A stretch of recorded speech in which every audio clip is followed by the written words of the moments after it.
Hello. Hi. Oh, I didn't make a go live tweet. I should probably like let people know on Twitter that I'm live. Be like, hey, it's time. It's time for Resident Evil 7.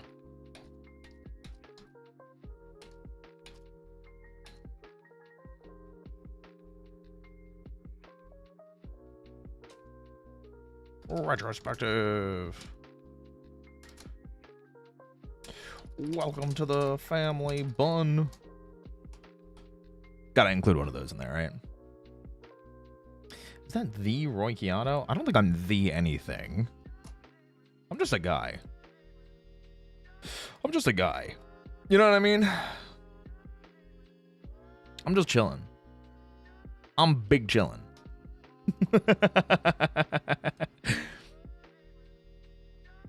Is that okay to say? I'm just big chilling. I'm just big chilling.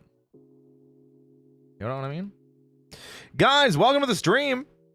Hi. Hi, hi, hi. Let me adjust my vision. There we go. Hello. Hello, sexy. Hey. Whoa. That's pretty loaded to start a stream with. Whoa. Did we miss Kabuto this week? It's Wednesday. Wait, it's Thursday. What do you mean, did we miss Kabuto? Kabuto's on Sunday. No? It's on Sunday. You're not just a guy. You're our awesome bunny guy. Well, hi. Thanks for that. I appreciate it. Thanks.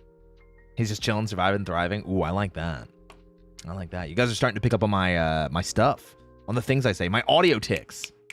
There we go. Words. Roy, I missed you. You know what's actually crazy? Because I missed you guys too. I haven't had a stream since Tuesday, right? What did I do on Tuesday? Voop chat. Oh, I guess we haven't had like a proper sit down like conversation since like last. Oh gosh, it's been a while because Voop chat we just jumped right into. We haven't had like a good yap sesh. I mean, technically, if you're a member over on YouTube, we did have a Menchie stream yesterday where it was Wake Up with Roy. So, hey, if you're interested in that, we'll be doing more of those every month, and another membership stream next week. So, but hi guys, welcome to the stream. I hope you're all doing fantastic today. My name's Roy Chiato, like a macchiato. I'm a coffee-fueled bunny host. I'm a professional voice actor, and I love working out, in case you couldn't tell. Welcome, guys. Welcome. I feel so behind on streams, but I'm happy now. I was gonna say, I don't think you've missed too many streams. Have you? And if you have, why have you missed so many streams?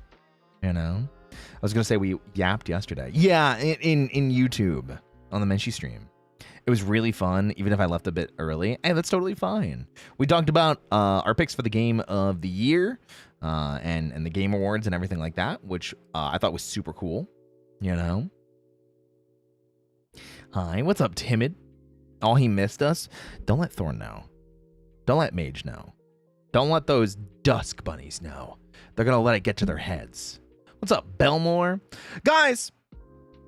Before we get started, let's get some proper hellos out of the way. If you've not already, please feel free to say hi. I love to meet you guys, greet you guys, say hello to you guys at the beginning of the streams. That way we can make sure that everyone is properly addressed, feels welcome. Make sure that they know that they have a place here. Everything like that, you know. Hello. Hello, J.K. Spencer. Hello, Ella Prime. Hi, Hell Alpha Wolf. Hello, Sweetie Yukibo. There we go. Hi, Belmore. Hi, Motomami. Hi, TK. Hi, Dr. V Chimera. And then over on the YouTube side, we've got Timid Ghost. We've got Mage. We've got Elysia. We've got Sleepy. We've got Tree. Arcticaria. Well, that's cool. Arctic area. Joopy Boopy. Michele. Maxwell. Sleepy. Lila. Heriza. Lucy. Elysia. Aloo.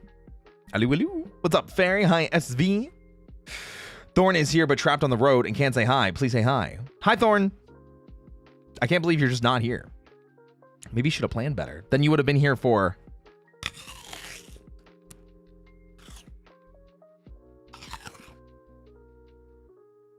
Apple.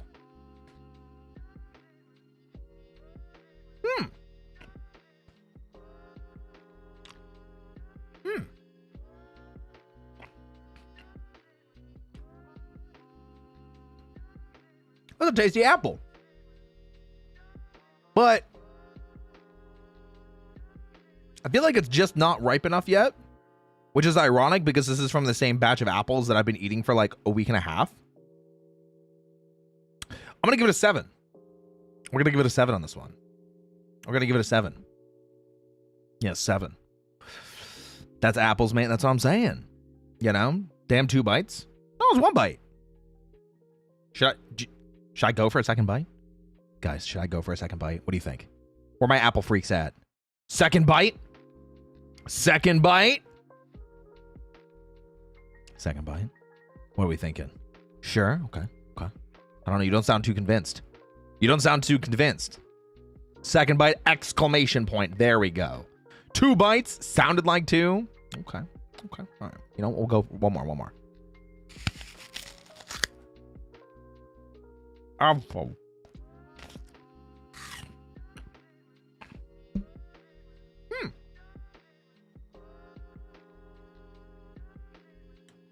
Mighty tasty. Don't forget to have your fruit, guys. And no, I do not count as your fruit for the day.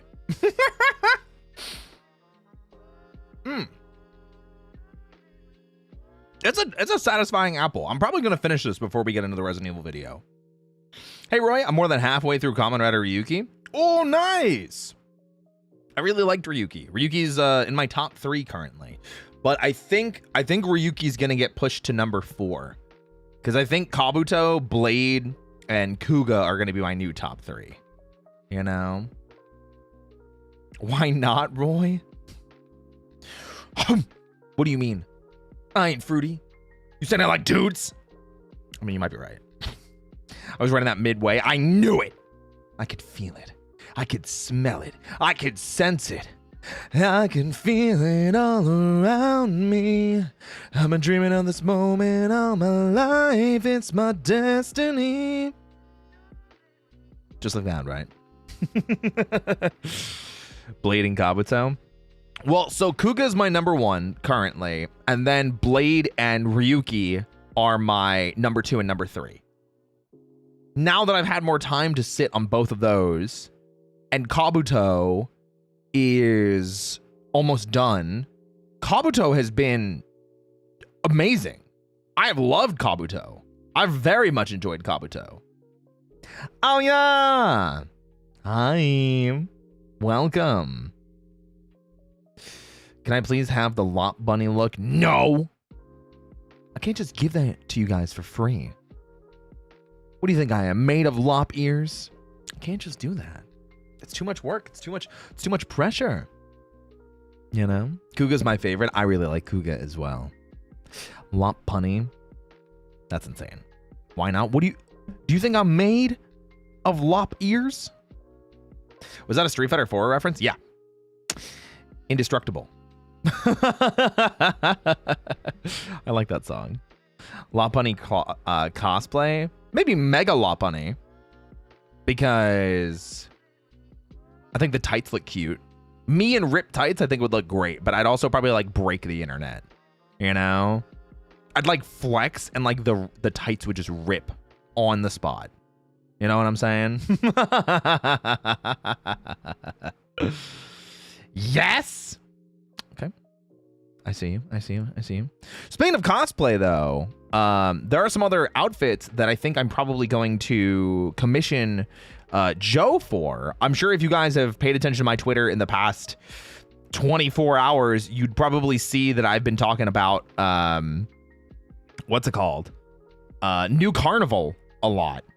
And then I've been asking people if they have any favorite outfits or characters or scenarios or things like that that they think would fit me well. And I explained that my 2 favorites just based on visuals are Olivine and Quincy because they got that personality. You know what I mean? So I finally got it downloaded again. And I am probably going to try and maybe play a little bit or 2, you know? Thorn and Group have gone feral thanks to this tweet. Wait, so it's actually insane. So I made the tweet and it's just the homepage. It's just like the default page, you know, like the sign-in page for New Carnival. You know, it's just the New Carnival sign-in page. And I took a picture of it to show like, hey, I'm downloading the game. Like I downloaded it. It's on my phone. Like I'm ready to play. And freaking the tweet blew up. Why did the tweet get so big? Yeah, personality. Joe, listen. You're right, but listen. Listen, it's very important to me that everybody knows how proud I am of my personality. You know what I mean?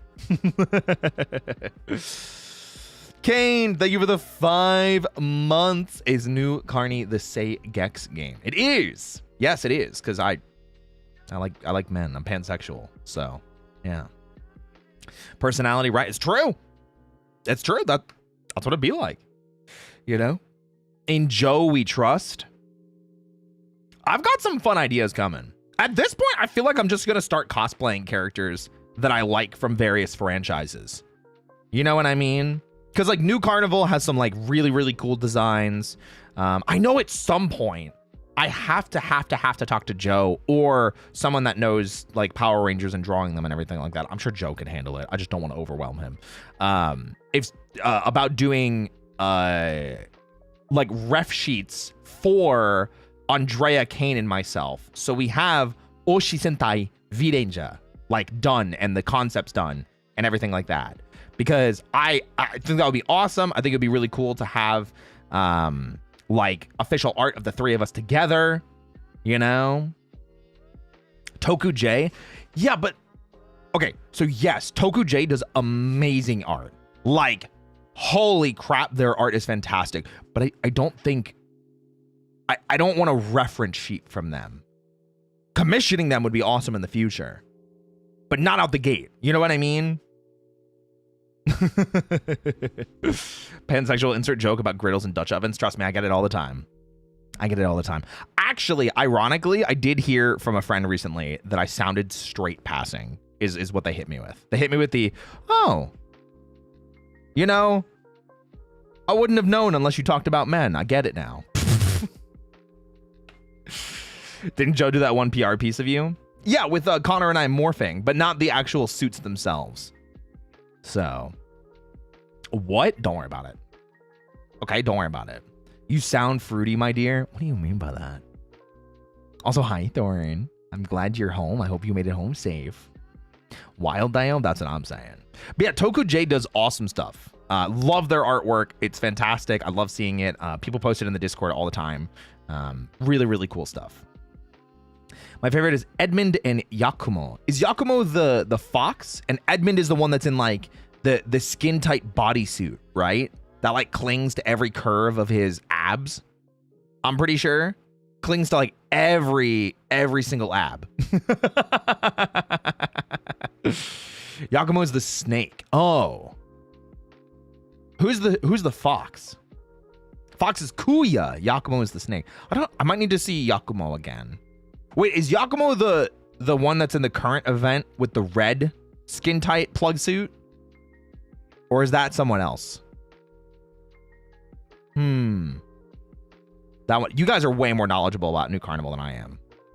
Oh. Apple.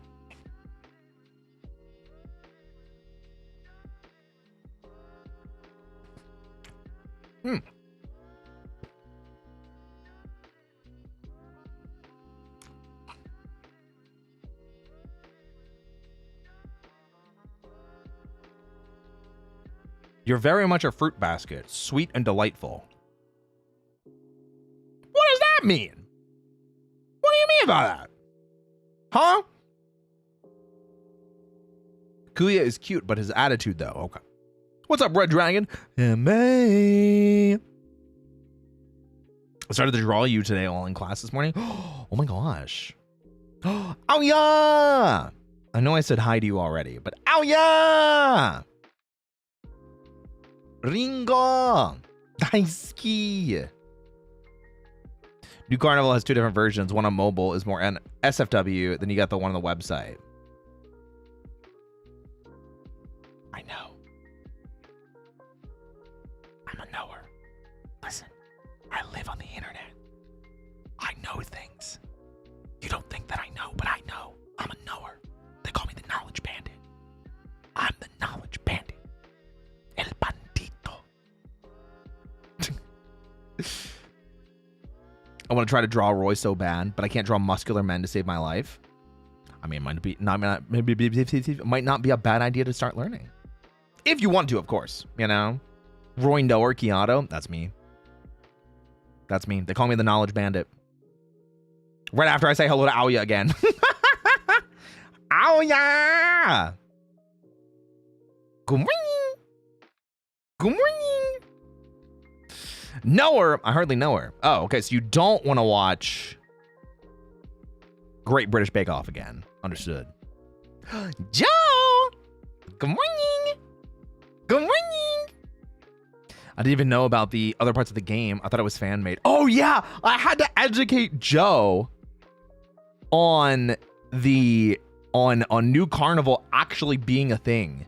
That it wasn't just fan-made stuff. That it's actually like officially like, you know, yaoi, Seigex, you know? Oh my goodness gracious. Who better to practice drawing muscular men than Roy? I mean, it's true. That's true. I'm here. It's true. It's true. Whisper voice, yeah. Where do I watch it? What are you trying to watch? What are you trying to watch? What? I still think it's crazy that Superhuman Samurai Squad adapted Gridman, and then almost 20 years later, they made an anime sequel to Gridman called it SSSS Gridman, because it was the stuff they used for Superhuman Samurai Cyber Squad. Yes. R.I.P. Joe's ignorance. Joe's a degenerate, just like me. What do you mean? Oh, I guess ignorance is not innocence. Redacted. Redacted. Sorry for my hostility. Roy's probably the best muscular man to practice I can get. Oh, I don't know about the best. I am very proud of my muscles, though.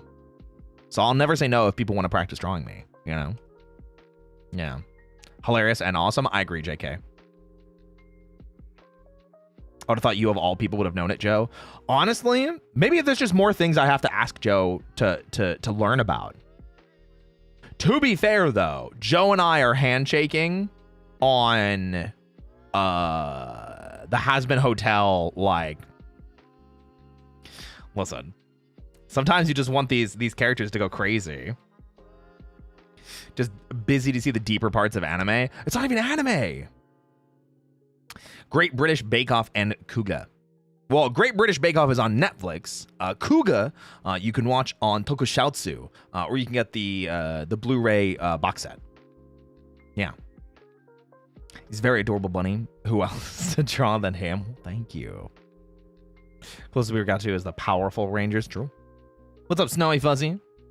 For no reason in particular, what color would your trench coat be if you were a detective? I'd probably go like typical trench coat color, you know? I think the only time I'd make it like distinctly different is if I was trying to like go with like a black, you know, or like a dark gray. But I'd probably go traditional colored trench coat, you know? Yeah. Go for another apple bite.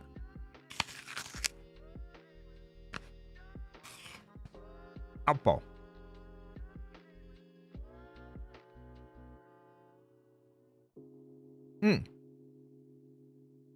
So a brown beige like color. Yep, exactly.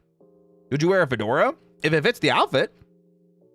I don't hate fedoras like a lot of other people. It's just that they need to fit the outfit. You know what I mean?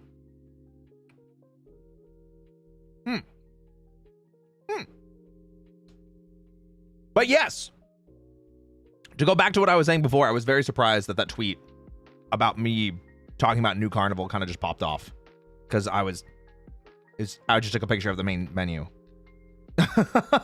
You know what I mean? I was just very shocked. To me, thank you for the 2 months. Thank you. The outfit can get ruined by a single item that looks off. Yes, absolutely. Outfits can fall apart when there's one bad item. Hey Roy, I need my first Pokemon Roy. I don't know what it is though. A bunny. What? What do you mean you don't know what it is? Hey, thank you for getting a sub on Twitch. Thank you. How do you not know what it is? That's crazy. What else do I have to talk to you guys about? I don't know. A bunny? Thanks. I appreciate that. Thank you. All right. Apple. We need more apple. Welcome. I appreciate it. Thank you. It is kind of crazy. We are in like the last week of November, or like in the last week-ish of November. You know, Thanksgiving coming up. You guys got any big plans for Thanksgiving? It's a bunny. That's all he needs to know. You know what? That's fair. That's fine. That's fair. Are Nidorans bunnies? I don't think so. Are they?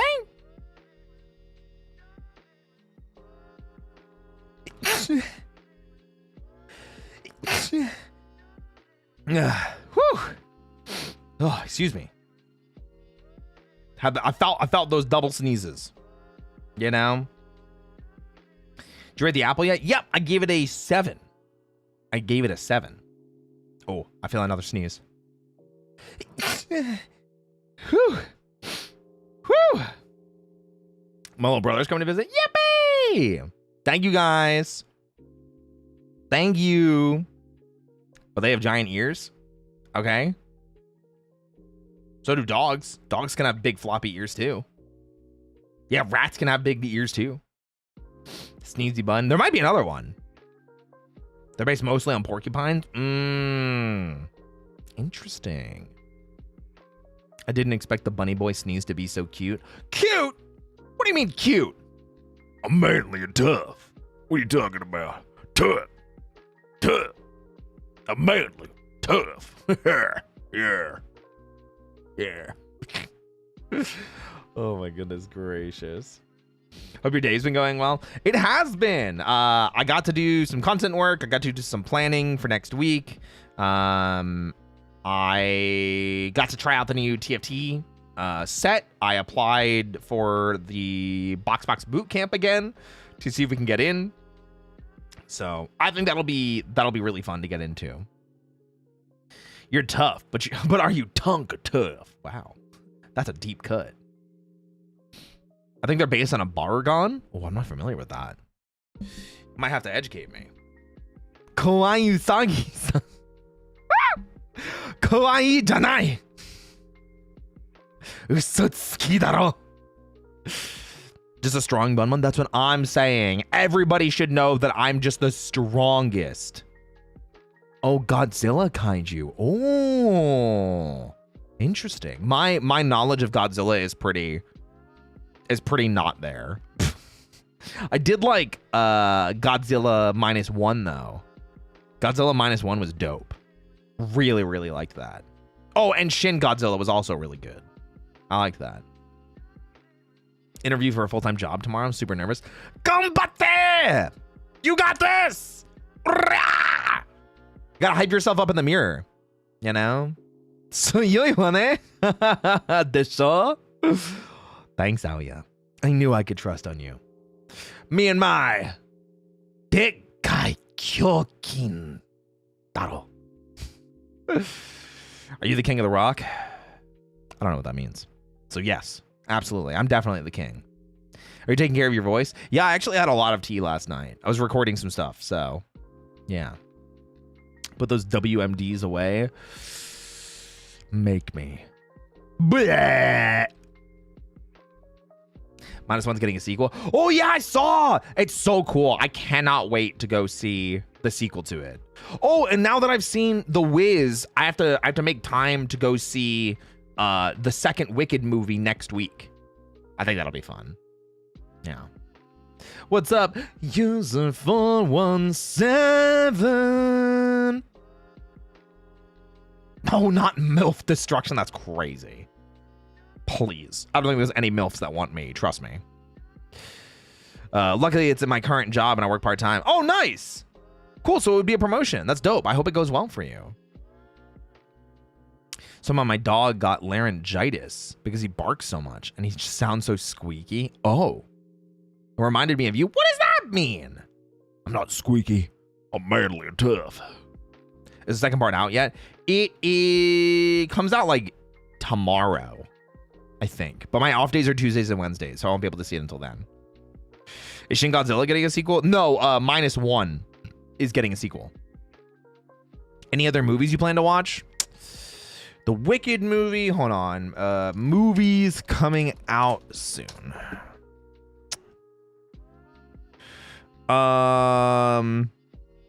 Probably go see Zootopia 2. I haven't seen the first one, so that'll probably be. We could do like a watch along at some point for Zootopia 1. That could be fun. Oh, Five Nights at Freddy's 2. That's something I'm also seeing. I'm like looking. I don't really see anything though. Nothing that like blows my mind. Definitely Wicked for Good. Definitely gonna see Zootopia 2. I mean, I heard Predator Badlands was really good. Maybe I should sit down and binge the what's it called? The Predator movies. Because I did that for Alien when Alien Romulus came out. Minus Alien 3. I just watched Alien and Aliens. Five Nights at Freddy's 2, 6 Nights at Freddy's, or 10 Nights at Freddy's? Neither. It's Five Nights at Freddy's, the second location. Predator was awesome. Solid 10, 8 out of 10. Hey, we'll take that. It's all on Hulu. Nice. Worth it. Dope. Oh, your name reminded me on though. I haven't seen Andor season 2. Damn. Did you watch Hazbin Hotel season 2? No, I want to though, Aoya. I've seen a lot of it and I basically had the whole thing spoiled for me because everyone's like clipping it and putting it on things like TikTok. So I've basically seen the whole movie or the whole season at this point, but I will probably sit down and watch it in the next couple of days now that it's done. I like binge watching things. You know what I mean? I still need to watch the new Alien movie. Oh, Romulus? Definitely big recommend. Alien Romulus is really good. Andor season 2 is possibly the best Star Wars storytelling ever. Yo, really? Because I loved Andor season 1. I loved the first season of Andor. I really enjoyed that. Hell yeah. Do you have a specific genre you like for movies? I like popcorn flicks. I like movies that I can like go and watch that are, I don't necessarily have to worry about it being like an Oscar-worthy movie, and I can just go have fun and turn my brain off. It's why I really liked the MCU during its like prime time. Me too. I didn't watch it yet. We gotta watch it, Aoya. Cause like, listen, Vox and Alistair and Lucifer, they're all so hot. Okay, listen, they're so hot. They're so hot. I freaking love them. Oh, I could take them. I could take all 3 of them. Don't spoil it for me. I haven't seen it yet. You're good. You're good. I ain't gonna spoil nothing. Every time I see memes about Hazbin Hotel, it's about how much it sucks. I mean, it seemed cool. I'll go watch it and enjoy it, you know? Cherry Bomb's my favorite. She's pretty cool. Husker for me. Okay. I like him with Angel too much. Just bought a plush of Alistair and I adore it. Oh, nice. In a fight?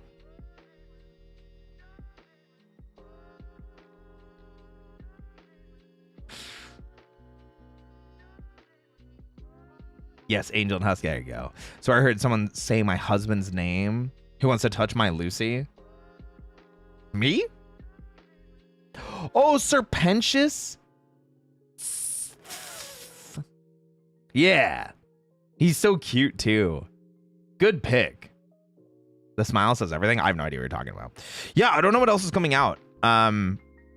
Those are the movies that I'm looking forward to though. Wicked for Good. I'll want to maybe Predator. Five Nights at Freddy's 2. I'm sad I didn't see it when it was in theaters, but The Long Walk seemed really cool. Yeah. Definitely a big critic of the story's execution and the creator, but I still love the show. I think that's fair. I think so long as you can, I think there's no bigger critics of media than there are the fans. Like, look how I react to like Power Rangers related stuff or Super Sentai or Kamen Rider, how critical I am of those. We're critical because we care, you know? I like Vox and Lucifer. Vox, Alistair, Lucifer. Though, it might be, Lucifer might be my number 1, but it's hard. I don't know. Of those 3, but Vox is also really good. All 3 of them. I'll take all 3. I can't interact with Hazbin or Helva because of some bad feelings I cannot untie, but I love seeing Joe flip out on Twitter. That has been fun too. That has been fun, Thord. Seeing Joe flip out on Twitter about Hazbin. Or, yeah, Hazbin Hotel. I'll share Lucifer with you. I mean, there might not be anything of him left when I'm done with him. I'm just saying. I'm just saying. Nasty bun. I don't know what you're talking about. Me? Nasty? Never. Never. Hi, Jungos. Hi, Pink Bubble. Hi, Covey. Apple.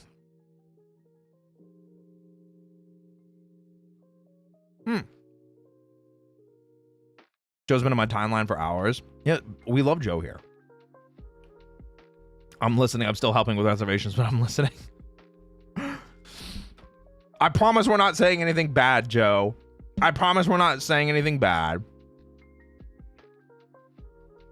Except for Detective Instinct. I will probably snag it when funds allow, but I know I'm gonna, in the next week or so, I am more than likely gonna be dumping money on getting replacement computer parts for, or just a brand new streaming computer for the kitchen. That way I can do hand cam streams. So, yeah. That will be the plan. So long as the prices work out. If they don't, then we just have to stick with the throne goal. Hi, Gen Z. Handyman Joe. Listen, you can make a handyman pretty sexy, you know? Get him some overalls, no shirt underneath, get him like some smudge on his face, get him some sweat, you know? I'm just saying, listen, a handyman can be hot. Oh my gosh. You said hand cam, and I immediately thought about the hand model scene in Zoolander. Oh, it's funny. More baking. That's what I missed. I miss doing baking streams. I really do. You know? Sus. Me? Never. Never in the history of the life. Have you seen the Disney Twisted Wonderland, the animation? No, I haven't. I've just been too busy. You know? Baking, yeah. I really want to make some goods again. I want to make some pumpkin pie. I want to make some cookies. I want to make tiramisu again. I want to make, I don't know. Never sus? Yeah, exactly. I've never been sus. I've never been sus in my entire life. I don't know what you're talking about. I would never. Speaking of which, I forgot to take my supplements today. I'm staring at them. I'm like, I might as well take them now.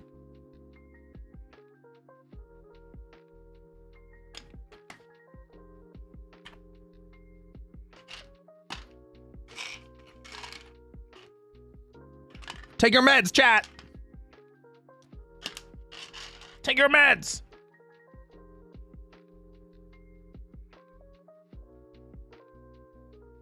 Yeah, pumpkin pie. It's so good. I love pumpkin pie. Pumpkin pie is like one of my favorite.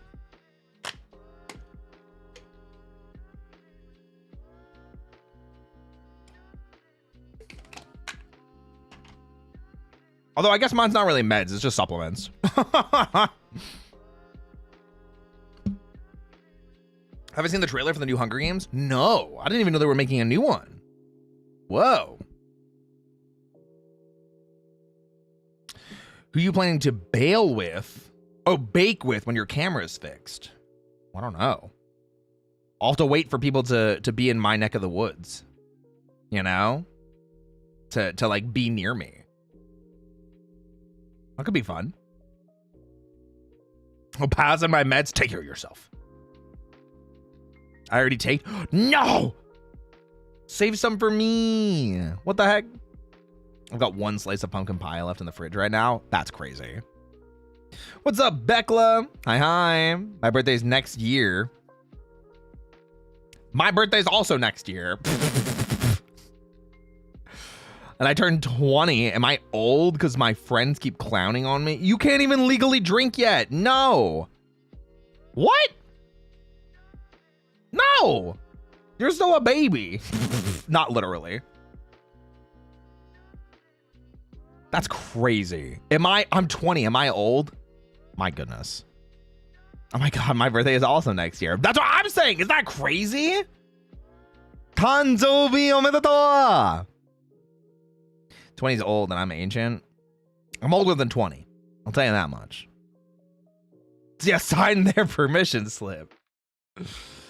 20 is old now. It sounds like it. Damn. We're cooked. Dusk Bunnies, we're cooked. We're so cooked, guys. It's over. It's just Jover. I don't know what to tell you guys. It's Jover. It's Jover. 100%. Baby, that's what I'm saying. Are you younger than 80? Yes. You think I'm older than 80? Huh? I'm definitely younger than 80.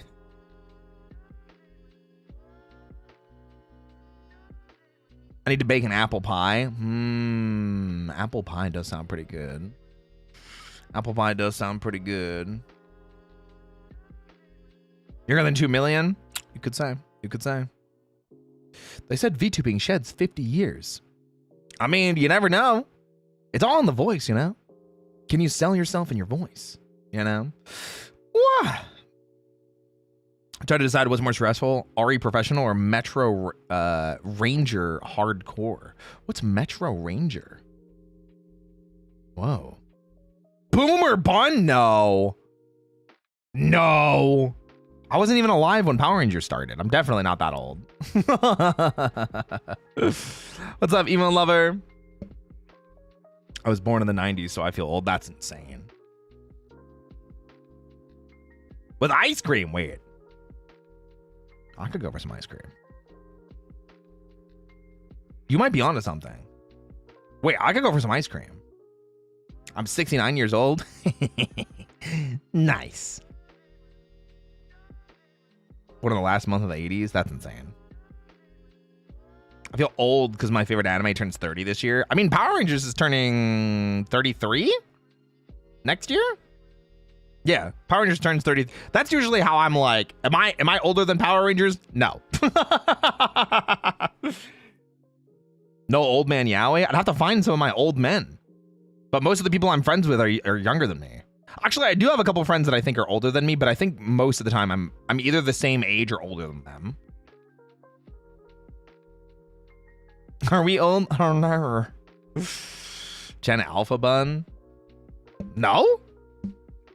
I am a millennial. I've said that before. Was that person's favorite anime Evangelion?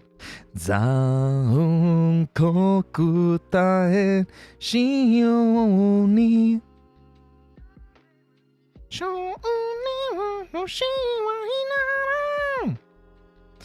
well, in Power Rangers by about 11 months. Damn!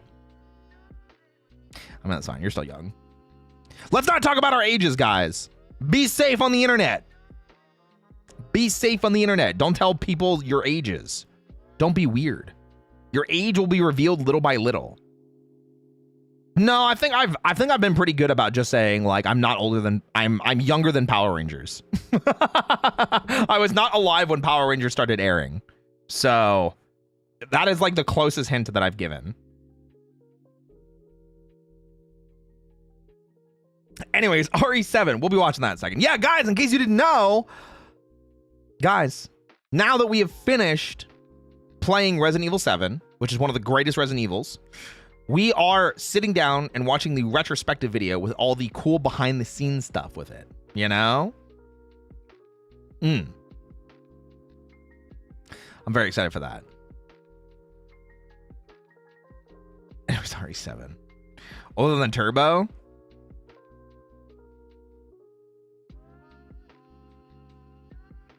What year was Turbo? I don't remember. But yeah, guys, so we're gonna be watching Power Rangers Turbo. I'm not Power Rangers Turbo. Jesus, why are you asking these questions? Shut up. We're gonna be watching the retrospective video for Resident Evil 7. It is the second to last retrospective video that we're going to be watching, and then next week, guys, we are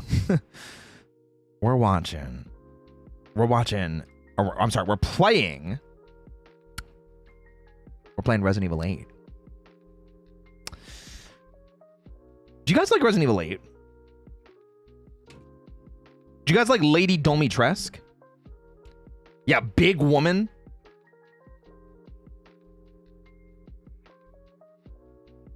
Yeah? You guys fans?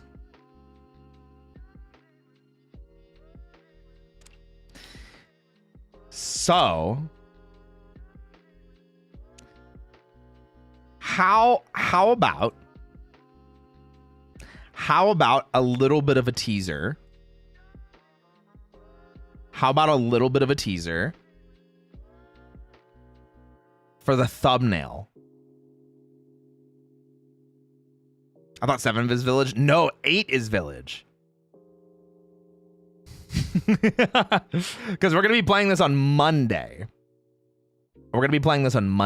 8 is Village.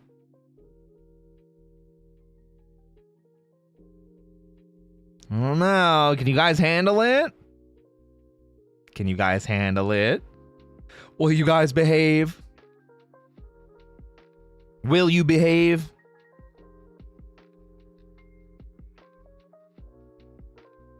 All right, you stupid man thing. Boom! There we go.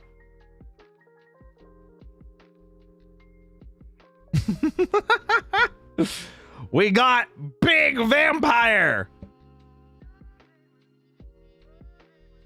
Yeah! Oh, I'm very excited. Made me squeal. Good heavens. Gotta be Lady Domitresque, you know? One of the most iconic Resident Evil characters in the past decade. You know? I'm very, very excited for Resident Evil 8. Obviously, it's the most recent Resident Evil main series game. So it'll be fun to dive into that and share those experiences with everybody. I knew it, Roy. You'd rock that dress. Hell yeah. See you turning into a giant woman. That's crazy. Oh my gosh. Big. Dekai Kyokin. Taro. Lila, welcome to the Dusk Bunnies. Thanks for buying a cup of coffee. Dekai Opai. I don't know. I don't think Alia will like that. I don't think Alia will like anybody saying Opai.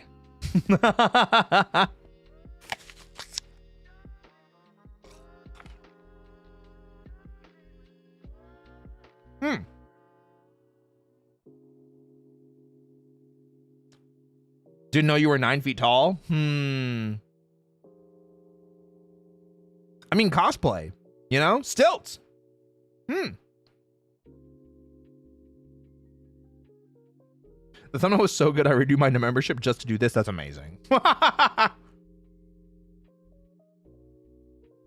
Well played, well played. We're the big boing. What? Me? Never. Me? Never. That's crazy. We climb that mountain if you think you're strong enough.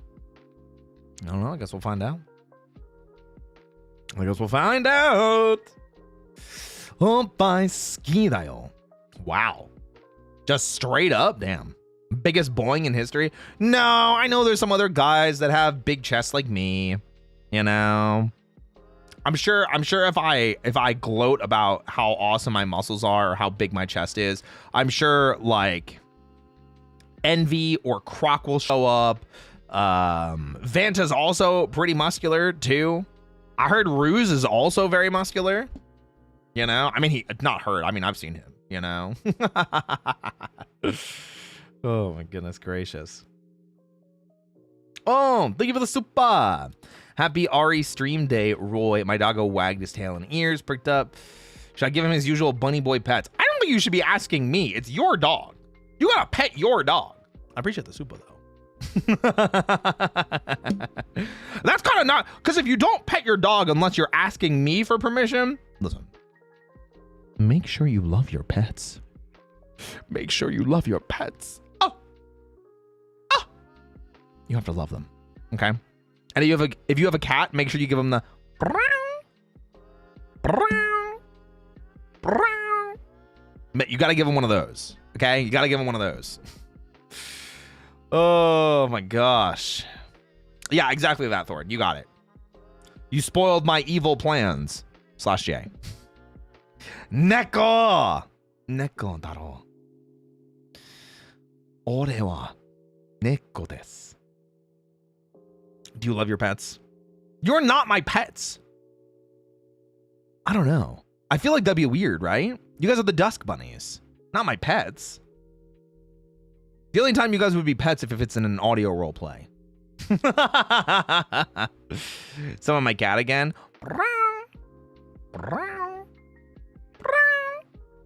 One of those, right? Please tell Cedric I said. I don't know where he is. He's probably sleeping in the closet. He has like a spot in the closet that is like solely dedicated to him. You know? Do you have pets? I have a cat, and then my roommate Purple has a dog. And the dog's name is Hungugi. So when he's at work, I usually take her out, and I love her. She's awesome. She's an awesome dog. Nobody should have to live in a closet. Poor Cedric. It's connected to the bathroom. So like he just wanders in between the bathroom, the closet, my room. It's like he just wanders between a couple different rooms, you know? If you say orea neko, sometimes it means I'm a bottom. What? Neko janai! What is it? Is it uke? What's the top? Is it uke or seme? Seme's the bottom, isn't it? Can I pet that dog? Yeah, sure. She's very excitable. Yeah, but which is the top and which is the bottom? Is it seme or is it uke? It's uke for sure. I can't remember. Uke and seme meaning. Oh, seme. Ore wa seme desu. Too late. Ore wa seme desu. Yeah. Damn, he didn't fall for it. That's why I had to look it up. Yeah, I had to look it up, Aoya. Ore wa tensai desu. Yeah. Yeah, I see you, Thorn. I see the mischievousness that you're trying to get up to. I'm a professional. Why not both? I mean, I am both, but that's neither here nor there.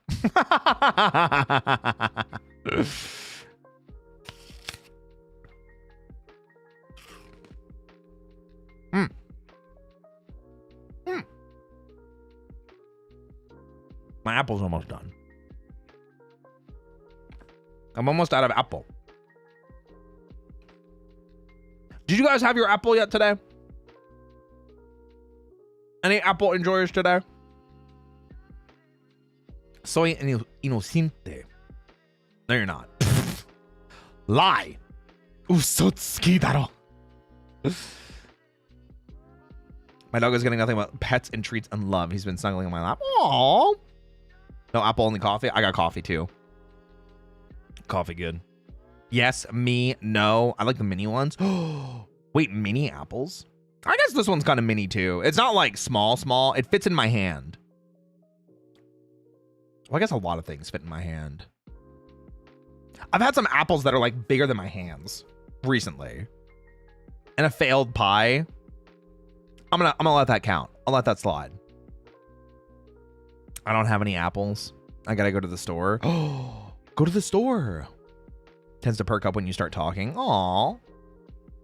That's cute. Didn't Shia get you pregnant? Sounds like an uke. No? I can't get pregnant. I'm a guy. I'm male. I can't get pregnant. Damn, what them hands do? Apparently play games and watch videos and make food.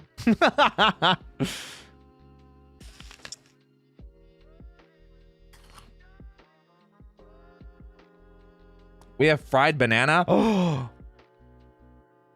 I could go for some banana. Oh. Oh. I'm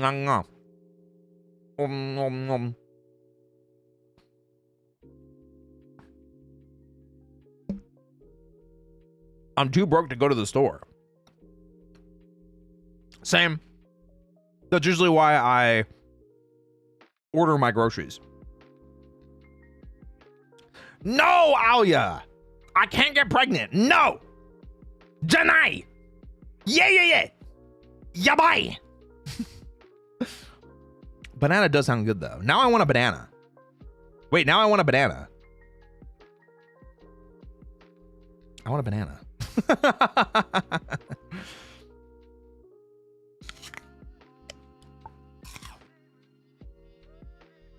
Apple.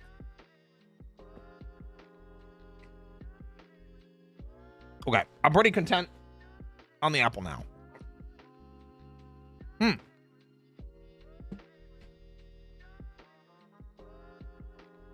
Banana.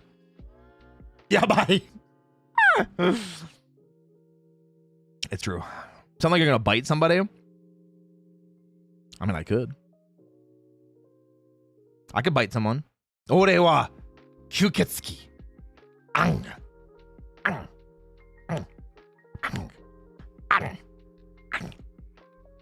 Right? I think that's how that works. Just bite everything. But speaking of biting things, let's jump into Resident Evil 7. Do you guys want to start the video? Do you guys want to start the RE7 video? When are you going feral? No, I would never. I'm pure and innocent. Ore wa tenshi desu. Okay. Biting you. Rude! Okay. Shkapow! Shkapap! Okay.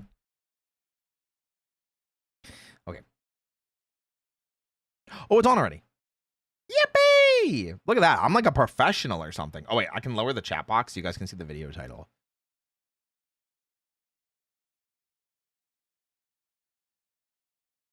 Nice.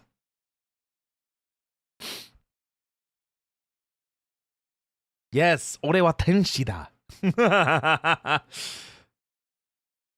Do I not seem like I am?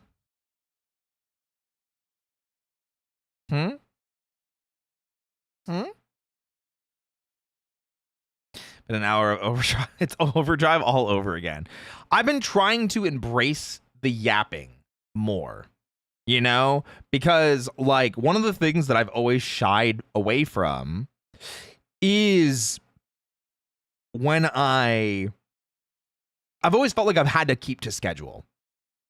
And I think having to keep to that schedule has kind of like pushed me away from conversations sometimes instead of just letting them come to a natural conclusion. And I'm trying really hard to not just end conversations just to get to whatever else. Because, like, yes, I want to watch this video, but I also want to spend time with you guys because, you know, you're my dusk bunnies. You guys are mine, you know? I wanna spend time with you. You know? Tenshin da. Whoa, whoa, whoa, kyoko da. Tsurugi o mare. Koroshi yo mare. You ranger. Anyway. Thorn got me singing. Okay. Here we go. I'll start the video. It's time for supper. Who are all you people? This Where's Mia? This is such a crazy intro. This is such a good intro to the game. It's good. Dumb some bitch wasn't no good if it hit him. The Resident Evil series exists in cycles, a constant state of life, death, and rebirth. True. Every mainline entry furthers one of these three purposes: to continue the working trends of the series, to push it towards its inevitable downfall, or to bring it back to its roots. I mean, I think that's a fair statement. Also, hi, Galaxy. Hi. I hope you're well. Ich bin good. I'm good. We're watching a movie. It's movie time. Movie time. We are yours and you're ours. What? I'm yours. Well, I don't know about. Listen, hold on a second. Wait. So, this is all very true. Resident Evil has always had this weird, like always approaching its doom until they're able to kind of reinvent themselves, recreate themselves to some capacity, and then make it so, and then just make it again. Resident Evil 7 is like a really funny situation with this. Soon, thank you for the gifted sum. Thank you. Resident Evil 7 is this really, really interesting middle ground where it is a return to form in the sense of horror. But this is Resident Evil like we've never seen it before. They didn't continue the story. They didn't go back to its roots, and they didn't die. So it's that magic fourth option that very rarely ever happens. Very rarely do game franchises either evolve like this. And we're very lucky that Resident Evil did to fit with the changing times. And I think we talked about this a little bit with Revelations 2, in that Resident Evil has always had like a little bit of a hard time adapting to the times. Because like, at least in this time, 2017, because Resident Evil 7 came out in 2017, we were still in that era of first-person horror. You know, Outlast was still popular, Amnesia was still popular. Those types of first-person games and jump scares and dread and not really having a huge ability to fight back, those were still massively popular. But Resident Evil 7 took its inspiration where it needed to, and then helped itself recreate itself going into the game itself and tying it back into the franchise. And then 8, I think, was also really good as well. So, yippee! That's my Oshi bun. I don't know about this. I don't know. See, handsome bunny, love ya. Oh, thank you. Arigato. I like being able to fight back against the horrors. Me too. That's always how I feel too. Berry sniffer, tree sniffer. Why are you sniffing people? Do you want to get sniffed too?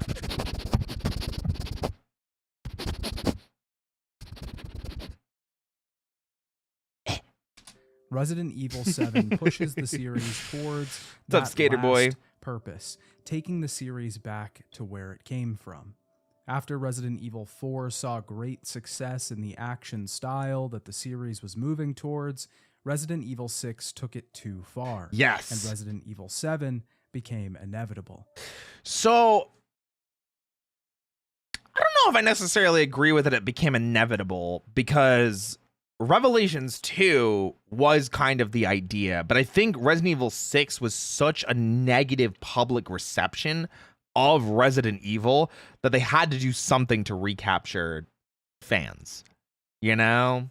A full reset. Smells like coffee. in I do have tone coffee. and gameplay I do to take the series have back coffee. to what made it special in the first place.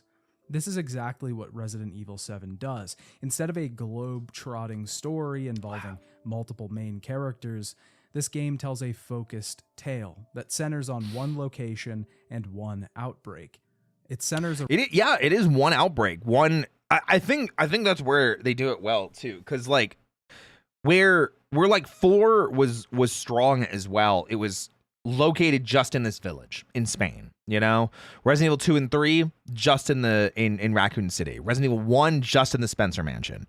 But Resident Evil 5 is a huge part of Africa. Kijuju is massive.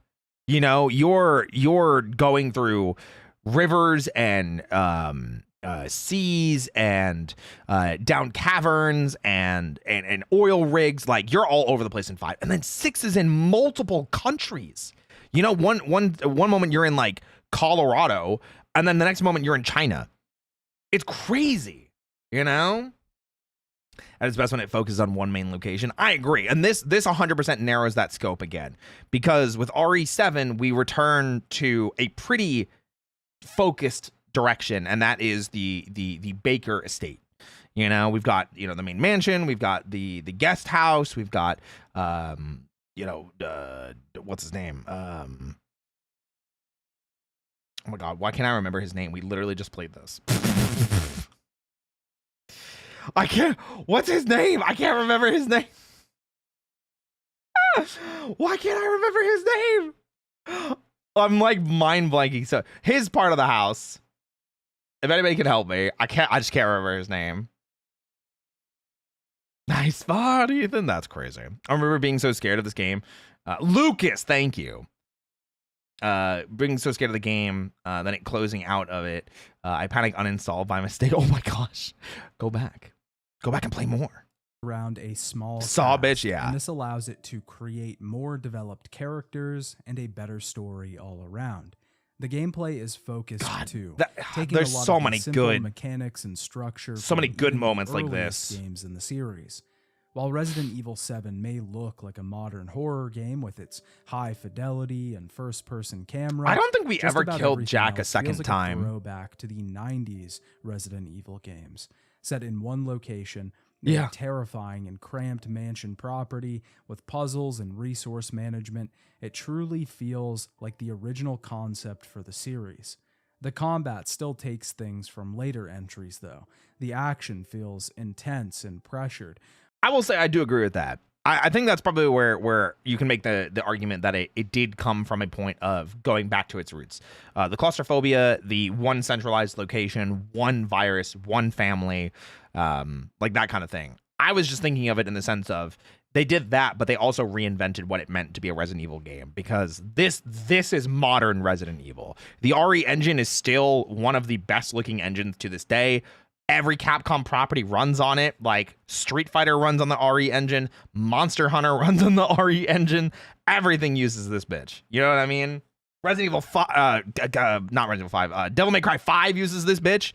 Like everything uses the RE engine.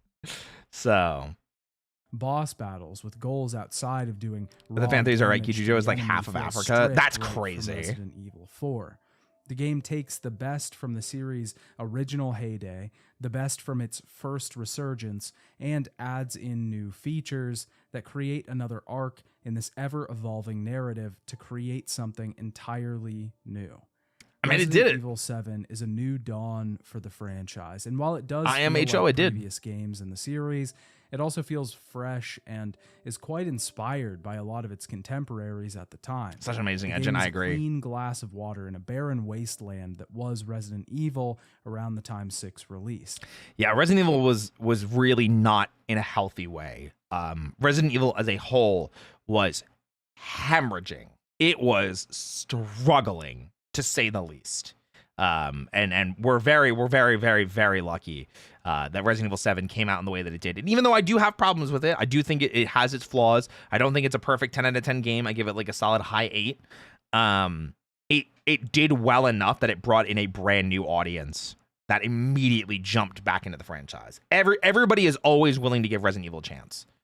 And I'm very fortunate of that, because it's one of my favorite franchises, you know?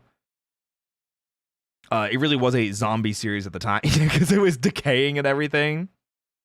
The way that the bakers decayed throughout the game reminded me of Evil Dead with the possessed people turning to rot. Ooh.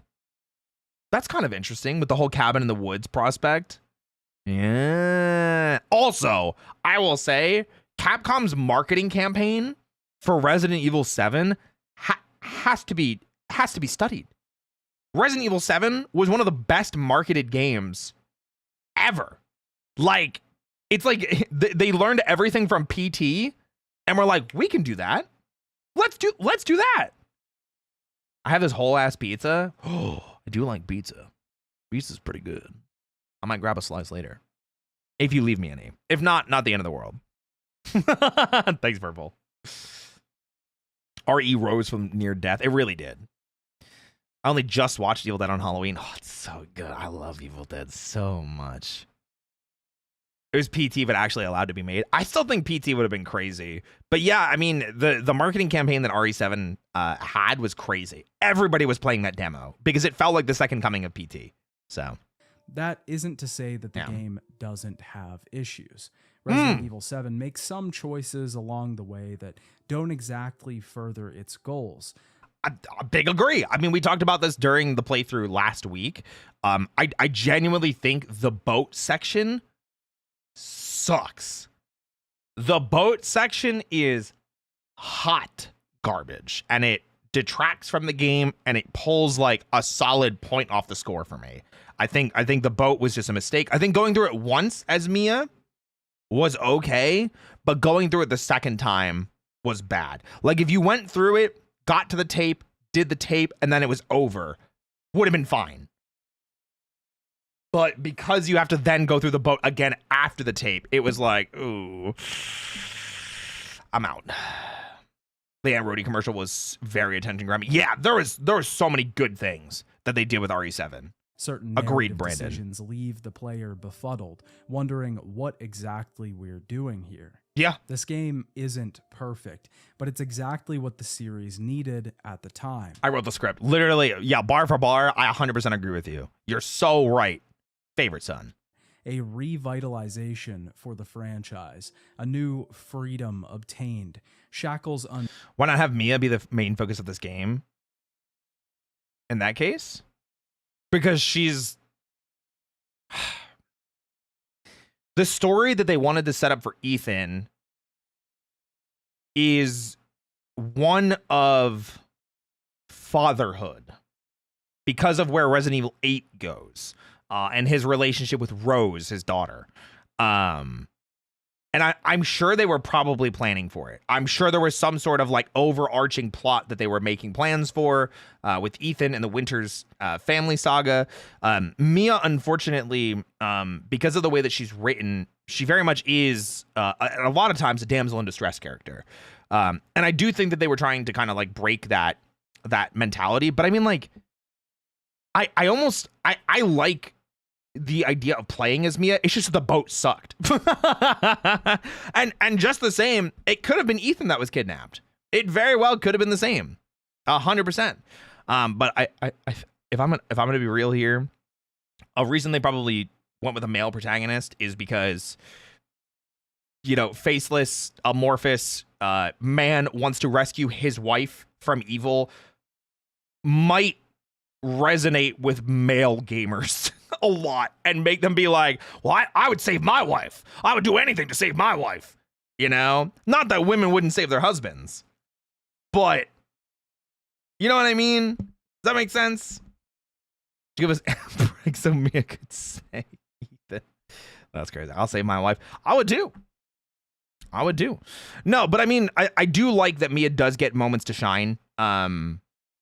It is unfortunate that I do think, though, in RE8, which, again, we haven't played RE8 yet, but because I've played it already, her being relegated literally in that game to damsel in distress after proving herself to be a badass secret agent, that it's kind of her fault that Evelyn broke out in the first place. But badass secret agent that literally is in a cage the entire game. You don't get to see her until the end of the game, which is a goddamn shame. I would have very much liked maybe not a Mia section, but maybe a Mia DLC. You know, a Mia DLC could have been awesome. Like explaining, like, to the point where she got kidnapped by Mother Miranda in RE8. But as to why they didn't want to make Mia the protagonist, I think they had planned out these things and these ideas and these stories, and Ethan was just the character that they wrote it for. However, that's not to say that, I mean, Resident Evil has strong female characters, very luckily. I mean, look at Resident Evil 8. People don't even look at Ethan for Resident Evil 8. They look at Lady Dimitrescu. People literally point at Dimitrescu and are like, that's RE8 right there. Big vampire lady. So, we did get Badass Joe. It's true. True. New idea for a spin-off RE game, Titanic, but with zombies and a rapping dog. Okay, so technically we did that already with Revelations, minus the rapping dog. Oh my gosh. bound so that Capcom could take the franchise down a new path. I will also say I'm very excited to play as Alyssa's daughter in RE9. Requiem has me so goddamn excited. I do really wish Resident Evil would bring back Jill, though. Man, where's Jill? Where's Jill? I miss Jill. I'm just This picture saying. that I'm painting is surely one at odds with the images you're seeing on the screen. Yeah. Resident Evil 7 is gross, disgusting, Very and much so. vile at certain parts. But this expression of horror is exactly what the series needed at the time. Because this is what was kind of the standard. This is what was big in horror at this time. Something was gross. Is in 8th DLC Rose is as the lead? Yes, yeah. RE8's DLC is Rose as the lead. It's called, what is it, Shadows of Rose? I can't remember.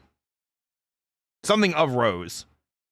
Rose of Shadows, something like that. I can't remember. I played that. I really liked it. I heard a lot of other people didn't. I really liked it. I really enjoyed it.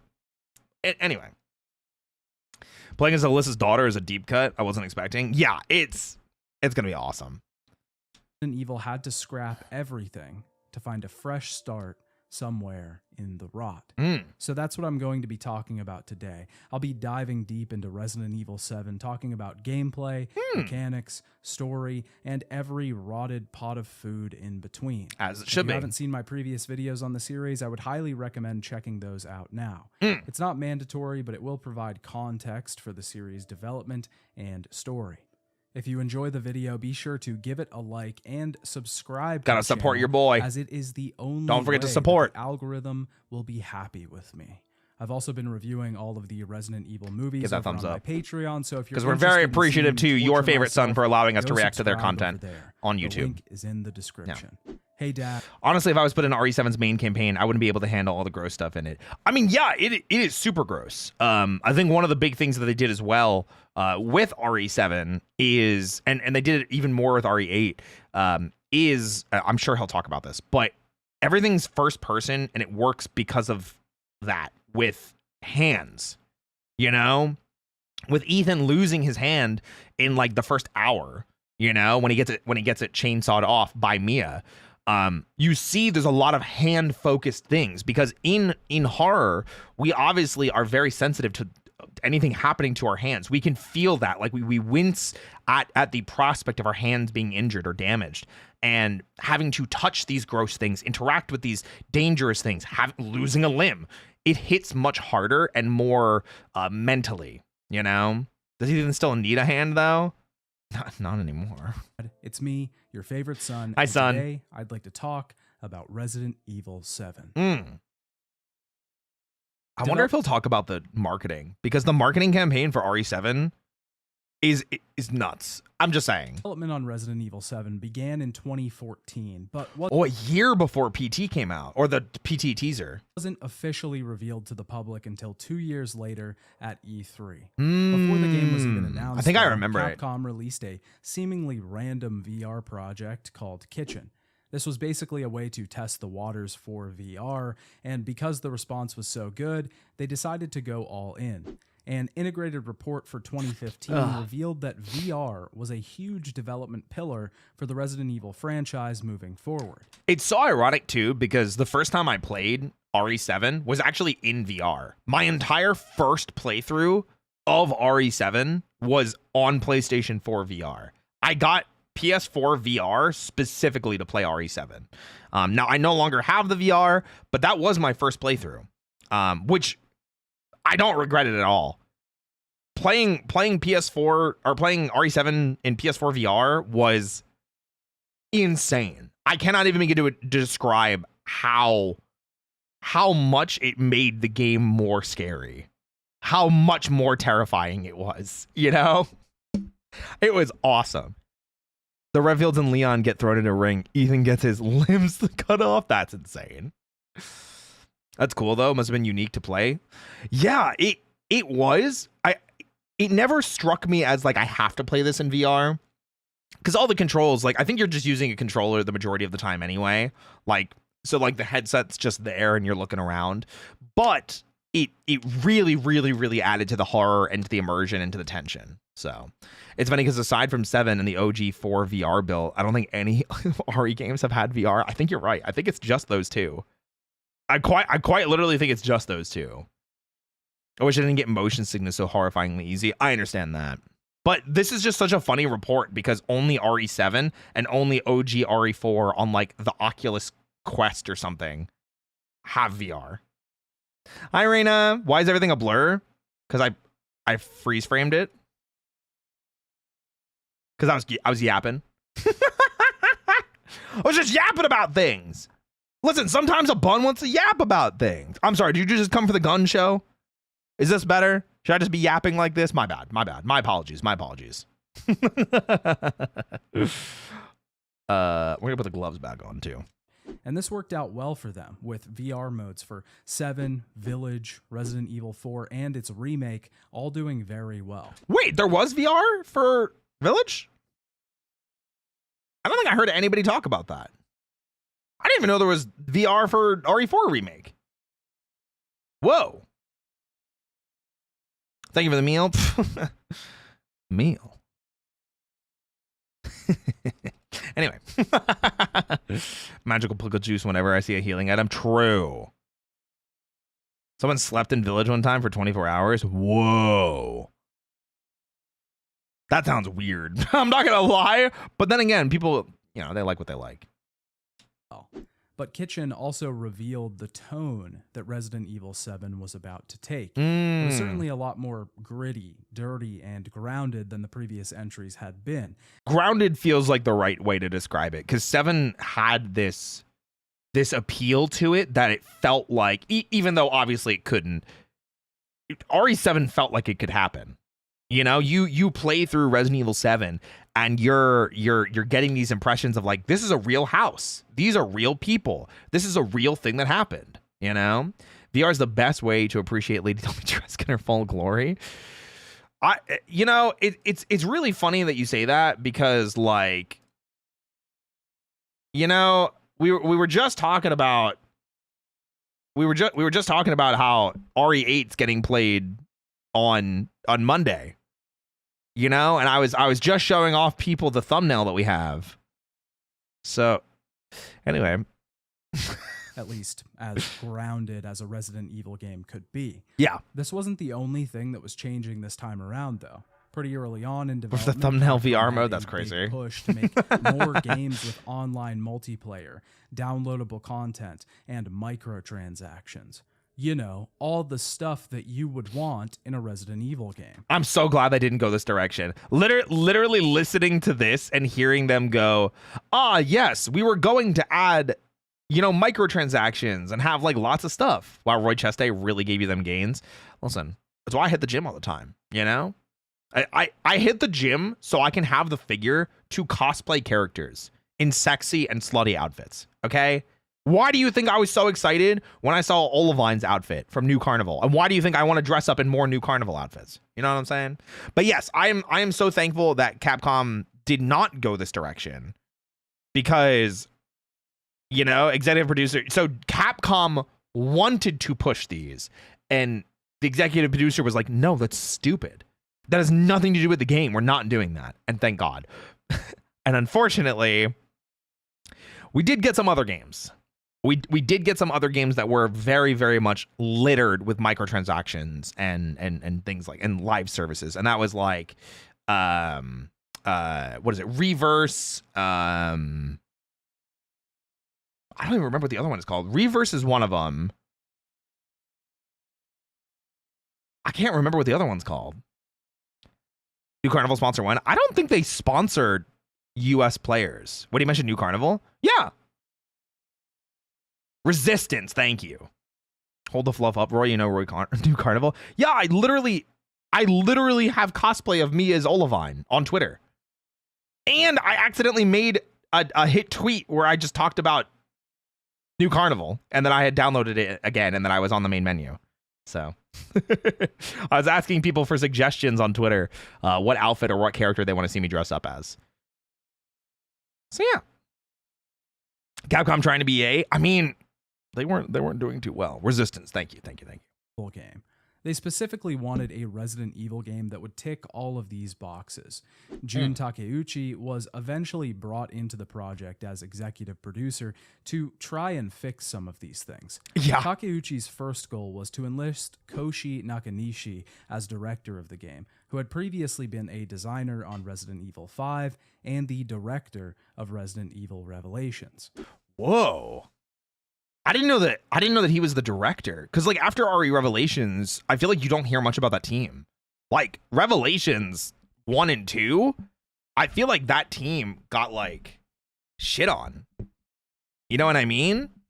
Like the Revelations team, because Revelations essentially was a failure. You know, Revelations 1 and Revelations 2, even though they sold well, it didn't do what they wanted it to do. It didn't reinvent Resident Evil in the way that they wanted. It didn't sell a ton of games. It was a spinoff series, so it felt like a spinoff series. I'm surprised. Whoa, that's crazy. 5 and Revelations director. Or, oh yeah, I guess director is the right term. His second goal was to try and set Resident Evil 7 back on track. Good. We went down the list, chopping them out, until we had marketing's worst nightmare, a regular old single-player horror game. Marketing's worst nightmare, a good game. That is such a funny line. This is such a funny line. I'm not even gonna lie. But also, look at the 6 Game of the Year contenders for the Game Awards this year. Expedition 33, single player. Hollow Knight Silksong, single player. Hades 2, single player. Death Stranding 2, single player. Kingdom Come Deliverance 2, single player. What's the other one? Donkey Kong Bonanza. I think that has co-op in it, but like not multiplayer, not like microtransactions, you know? Thank God they pushed this direction. Man, can you imagine? Oh, I mean, we don't have to imagine. We literally did see what happened with Resident Evil if it continued in that direction. This was clearly the overall idea with this project. Hey, take care, Elysia. To bring the Resident Evil series back to its roots.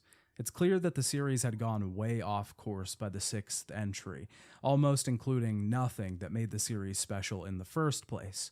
Masachika Kawata, a producer on Resident Evil 7, was aware of this response, and the But team they was did ready single to take the series and multiplayer back in different to the categories. beginning. Yeah. We saw a lot of different reactions to Resident Evil 6, both positive and negative. I was gonna say, as much as we all love to like shit on Resident Evil 6, there were some things that I enjoyed. I did have some fun times. You know, I did enjoy things. People want well-made games, man. That's crazy. You're saying that we don't just want mobile games where it's hot men in skimpy revealing outfits? Because that's what I want. Oh, wait, that's New Carnival. Sorry, my bad. Which version of New Carnival did you play?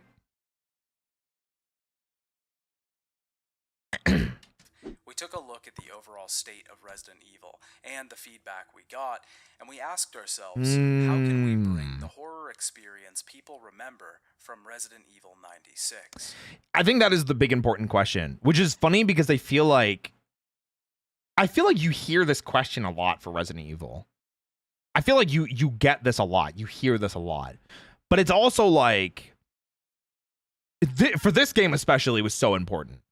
You know? What's up, random school bus graveyard fan? Oh my gosh. That is a mouthful. Welcome. Also, hi, Mel. Hearing this statement is such like a, well, duh, like we want to recapture the joy of the original. But for Resident Evil 7 especially, they gotta keep re-asking it. It's so weird. I'm almost glad that RE9 looks nothing like Resident Evil. You know? Do you think Capcom caught lightning in a bottle with RE7?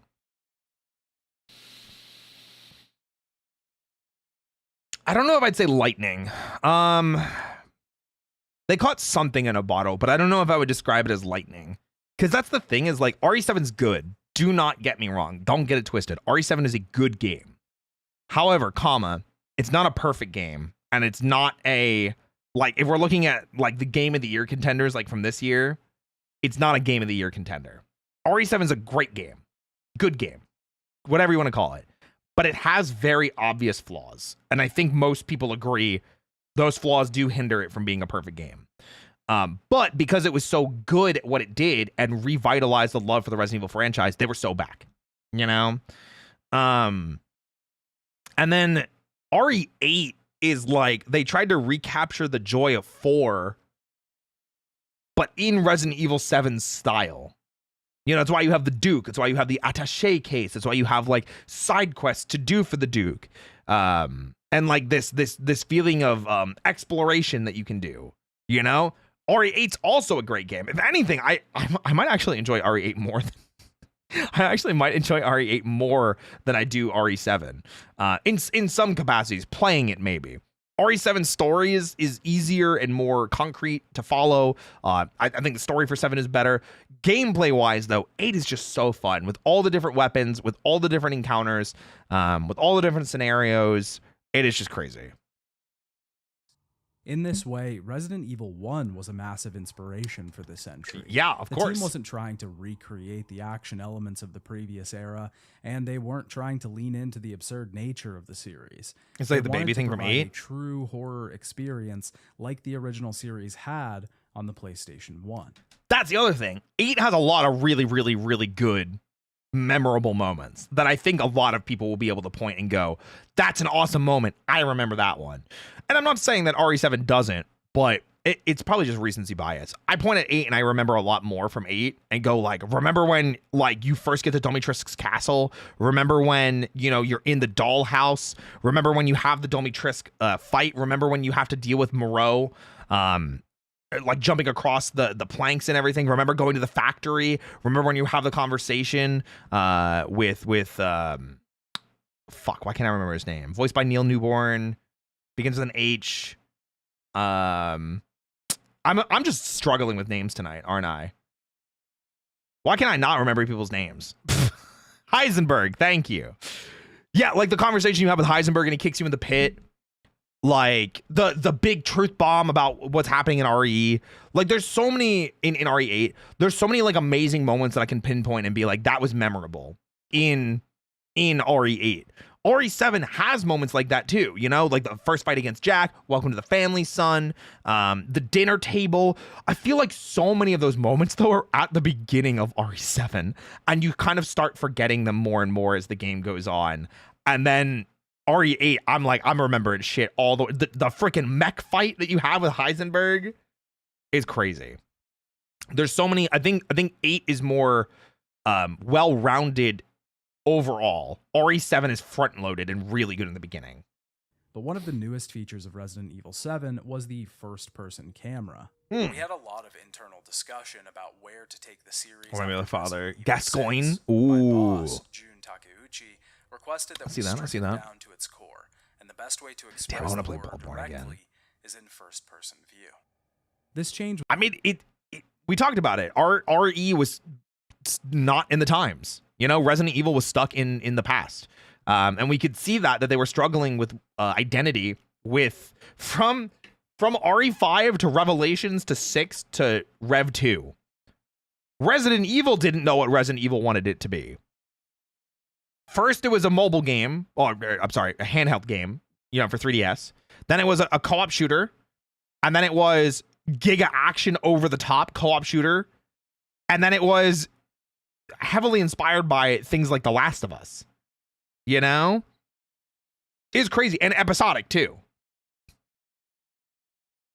I really enjoyed RE8, but it felt like it was drifting away from the horror that was emphasized in RE7. Yeah, and that's why I was saying, like, I think RE7 is a better game than RE8. But I like playing RE8 more than I like playing RE7. Because RE8's gameplay is much more like RE4's. And they ditch some of the horror to make it like that. And I liked it for that reason. My complaints about 4 are like... I'm sorry, about 8 are like...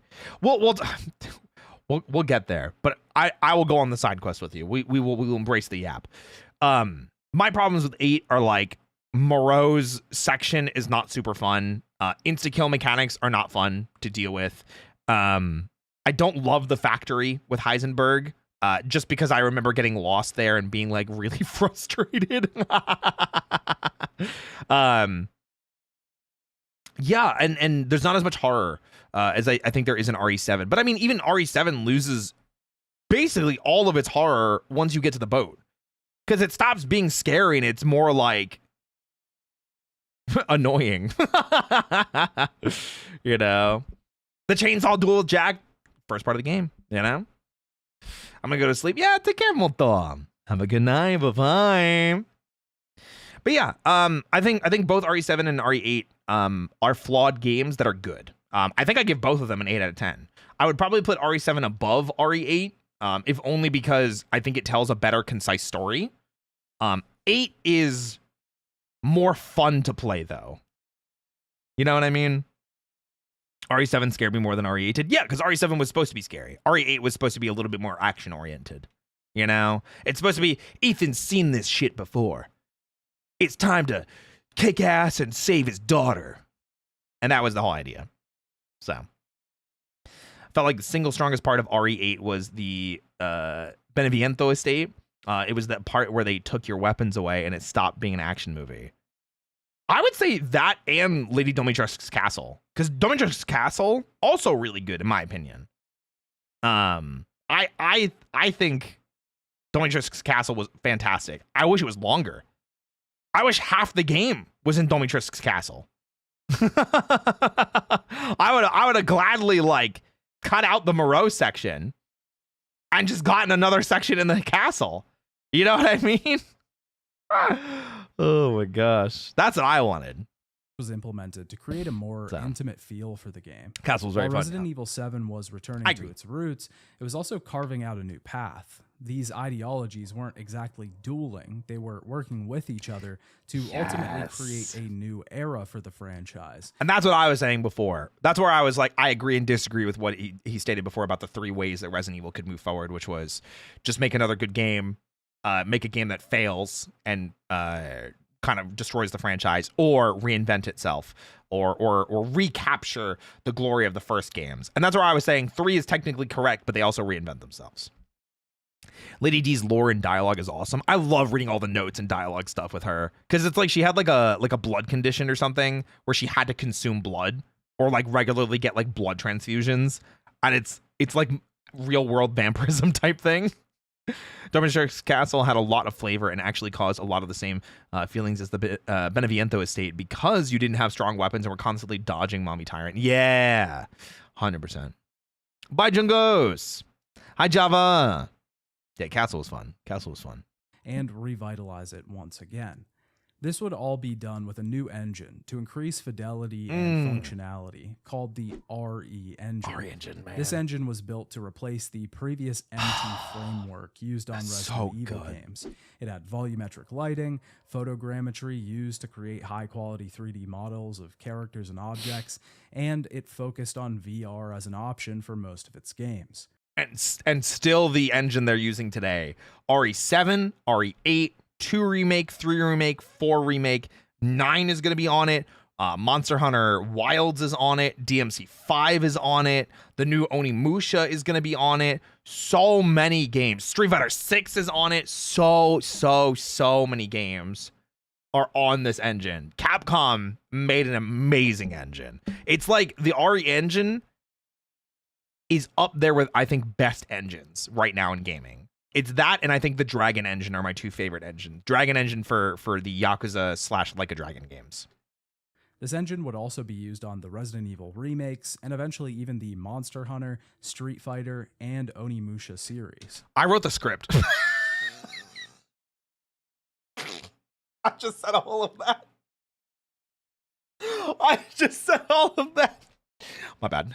Listen. My bad. Okay. My bad. I didn't mean to. Capcom was also putting a lot of stake into Resident Evil 7. I did. Marketing the game heavily across the globe. I also An talked about initial that. demo called Beginning Hour was released exclusively on PlayStation Plus as a tonal preview of the game. Oh my God, like so how cool. PT was meant to show off the tone of Silent Hills. Literally, this is all I talked about. This all.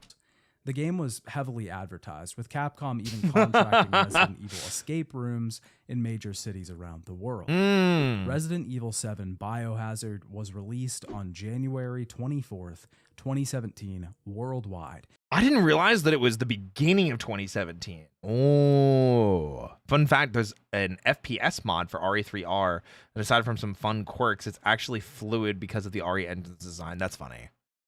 At this point, Apollo's missing a son. My bad. I'd love to go to an RE escape room. That's what I wanted to say. I've never been to an escape room, but I would go to a Resident Evil escape room in a heartbeat. I do agree that they have an amazing engine, but Frostbite was seen that way once upon a time too, and EA killed franchises trying to force its uses. I just hope Capcom remembers that over time. I mean, all the games that I said, with the exception of like RE3 Remake, are like giga well received. RE7, RE8, RE2 Remake, RE4 Remake, RE9 is already looking fantastic. DMC5, Monster Hunter Wilds, Street Fighter 6, all of them use the RE engine, and all of them are bangers. You know? Escape rooms are very fun with friends, but stressful because of how quickly time passes by. Oh, I'm sure. But I just want to do one. I just want to do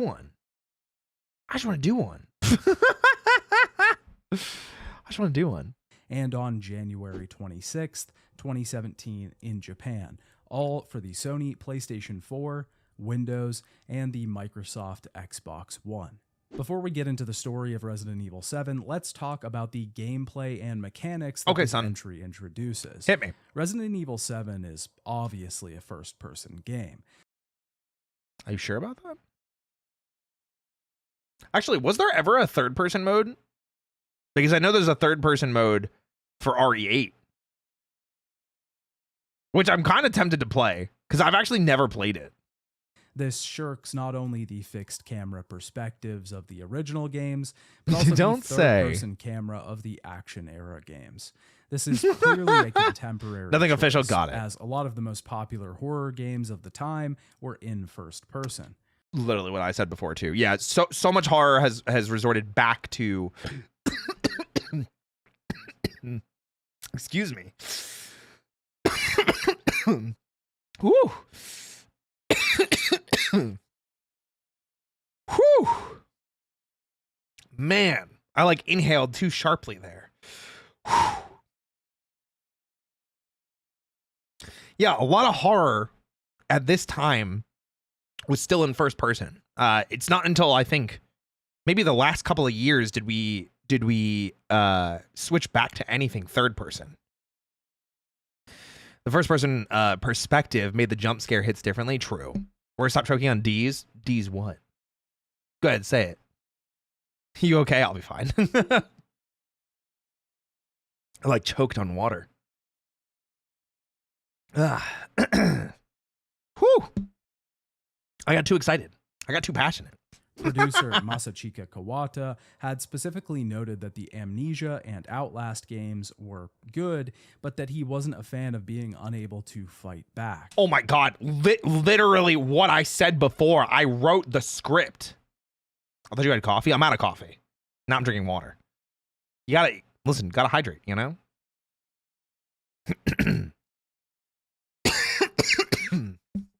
I think there were mods for a third person mode.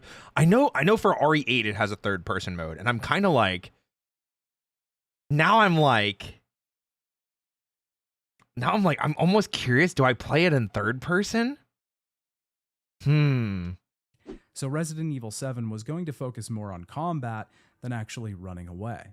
That being said, Resident Evil 7 is a true horror game through and through. It is. The game puts its focus on atmosphere. Might I suggest tea? Are you going to go make it for me? You're going to go make it for me? I'm streaming. You going to go make the tea for me? I'll make it for you. Thanks. And tension rather than fast-paced action. Most of the game takes place in a cramped Louisiana homestead, where our main character has been captured and is looking for an escape. We have to fight monsters throughout the different houses in the form of the Molded. These monsters and get your wife back are basically humanoid blobs, but the enemies function the same as a zombie effectively. Aim for the head to do the largest damage. The molded have different variations, like the crawler that moves a lot faster, and because it's thin, it's a smaller target. I will say, this is the weak part of RE7 for me, is its enemies. RE7's enemies are boring and bad. There's 4 enemies you fight in the entire game. There's standard blob, there's blob with a claw, there's big blob that spits vomit, and then there's crawling blob. You know? Got your T-Roy, drank most of it. God damn it. Clearly, the answer then should have been pizza. Pizza would have solved the issue. There's also versions with sharpened arms like swords, and a fat version that pukes a necrotic slime. The enemy variety in Resident Evil 7 is very small, though. Yes! Outside of a few extra enemies we'll encounter later. Damn, I wrote the script again. In the form of different bugs. This is about it. Yeah. This was by design, though, with the team wanting to really focus everything in and remove the largened scope introduced in the previous entries. I don't think large enemies are the problem. I think it's variety, because all of the molded kind of just look the same. Like RE1 has very similar enemies. You got zombies, you got dogs, you got hunters. There's some snakes, there's some sharks, there's Crimson Heads in RE1 Remake. That's it. But because they're all distinct and unique, and the bosses are distinct and unique, like you got Yawn, you got Neptune, you got Black. Oh, there's spiders. You got Black Tiger. You got Tyrant. Things are unique, and even though there aren't a lot of them, they are very different between each other. I've never thought of RE enemies that way. Yeah, I mean, listen, you're talking to someone that loves Resident Evil like they love Power Rangers. What's up, Rena? I made some black tea. You want lemon or cherry? Lemon. The molded look like they could be asset store flips. I wouldn't go that far. Not to mention the post-game content was kind of lacking in terms of rewards compared to RE8. Oh, yeah, because you don't even get a rocket launcher. You get the Albert. The Albert pistol, which is just a giant, like, magnum pistol. Right? I mean, in a sense that they are that generic, yeah. This all comes back to the issue of scale. Every Resident Evil game since 4 was trying to outdo the previous game. When the conflicts can only get bigger, where else is there to go? I was going to say, you can even point at 4 and be like, there's villagers, there's Las Plagas villagers, dogs, Las Plagas dogs. The cultists are basically just villagers with then Plagas in them. There's Novistadors.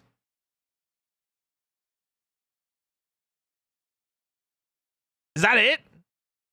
That might be it. That actually might be it for RE4. I think that's it. The Knights and the Plagas evolutions. Oh, yeah, they're one-offs. But yeah, that's what I mean, though, because the enemies are so unique and distinct between them. It doesn't feel like there's a lack of variety.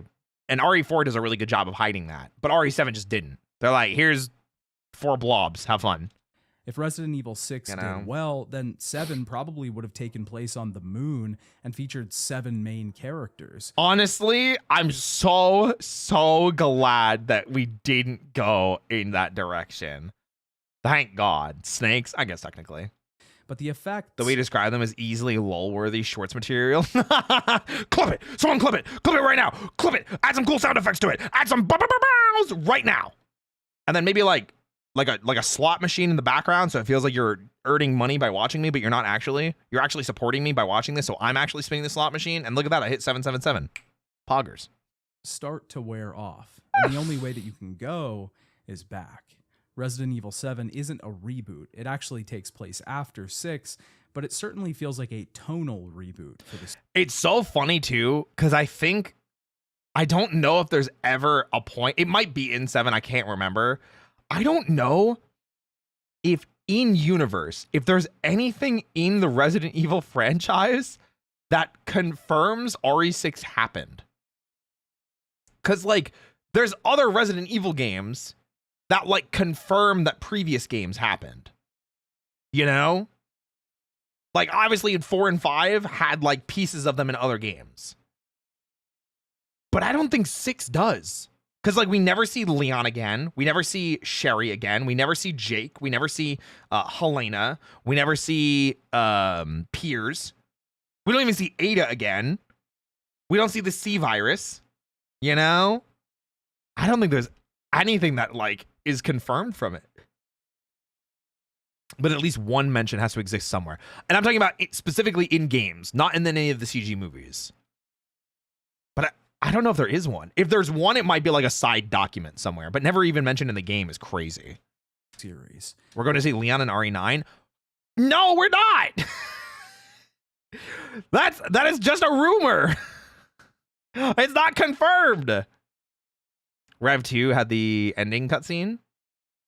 Oh, that's right. You're right. You're right, Tree. You're right. I totally forgot about that. We're back in a large house. With You're right. interweaving You're right. Hallways, locked doors, puzzles to solve, and a terrifying soundtrack that makes every corner and dark hallway an intense experience. Definitely felt We aren't like it. crashing planes and running through cities to make progress anymore. We're simply Thank trying to get to the next room. Goodness. The first-person camera furthers this goal by making the game feel almost claustrophobic. Yes, we talked about that before because, like, you're in this, you know, boarded up house that's, like, clearly abandoned. You know, it's scarier because you kind of have this almost fish lens that you're looking through. Outside of boss battles, there generally aren't large areas to run around. The amount of shadow This wreck means that content. there isn't a lot of space to run.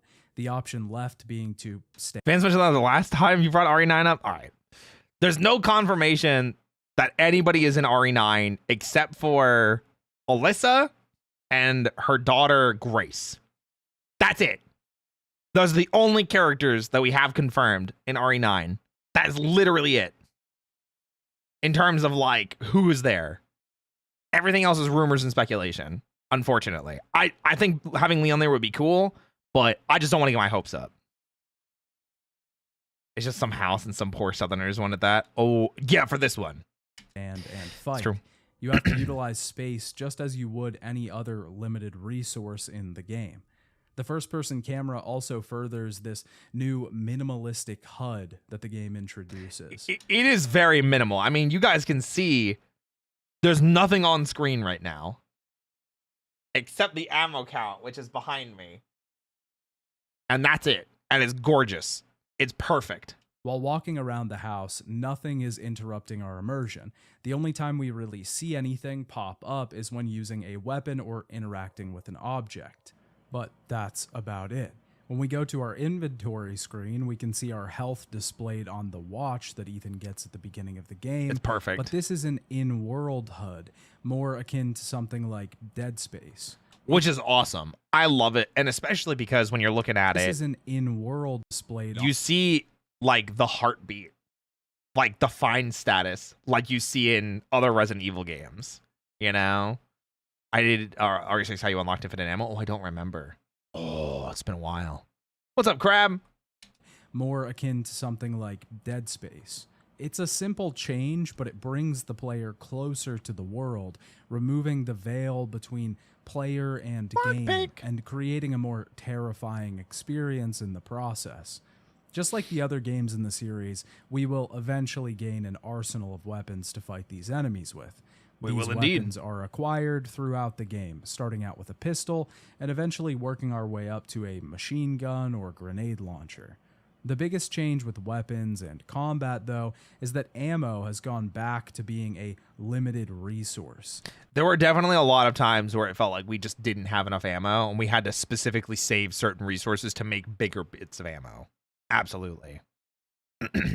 I'd rather not see Leon, but that's because I feel the RE as a franchise has now gone on for so long that these characters are old. The new characters can tell new stories. I don't mind letting the old guard help lift the torch, but leave it in the hands of the new characters. I think that's why RE7 and RE8 are refreshing in that sense. And almost in the sense that Chris is not a main character. You know, he's doing stuff in the background in RE8 and then not Chris at the end of RE7. You know? Hi, Grebbles. It was pretty easy to obtain more than enough ammo in all of the action-era Resident Evil games, mostly because limiting ammo is more of a horror attribute than an action one. Yep. This brings the series back to its roots, and running out of ammo once again makes the game a terrifying experience. Even for common enemies, it was a super pain in the ass to fight them with anything but a gun. Weapons also reload much slower in this entry. Chris is an ass clown. Why? Because he didn't tell Ethan that his wife got kidnapped and was replaced with a body double so that the body double could steal his daughter? What? That's crazy. Communication? In my video games? To be fair, Ethan would have gone crazy. Ethan would have gone crazy and blown the whole operation. I'm just saying. A massive change that has never really been present in the mainline games. The original games allowed you to reload through the menus, and in Resident Evil 4, you could upgrade your reload speed pretty early on. There's nothing like that. This is consequential because in a tense moment, when you need to reload and an enemy is advancing, a few seconds makes a world of difference. This is a contributing factor to just a larger general change that Resident Evil 7's pace is much slower than more recent games in the series. And that's where I was saying RE7's pacing, aside from the boat, definitely lends itself more to the horror aspect. And when you play it as an experience, RE7's experience, I think, is a little stronger than 8's, but I do like 8's gameplay. So the thing is that Ethan would go crazy and possibly mess up the operation, or evidence right in front of Chris that not telling Ethan anything was making him wreck the operation even harder.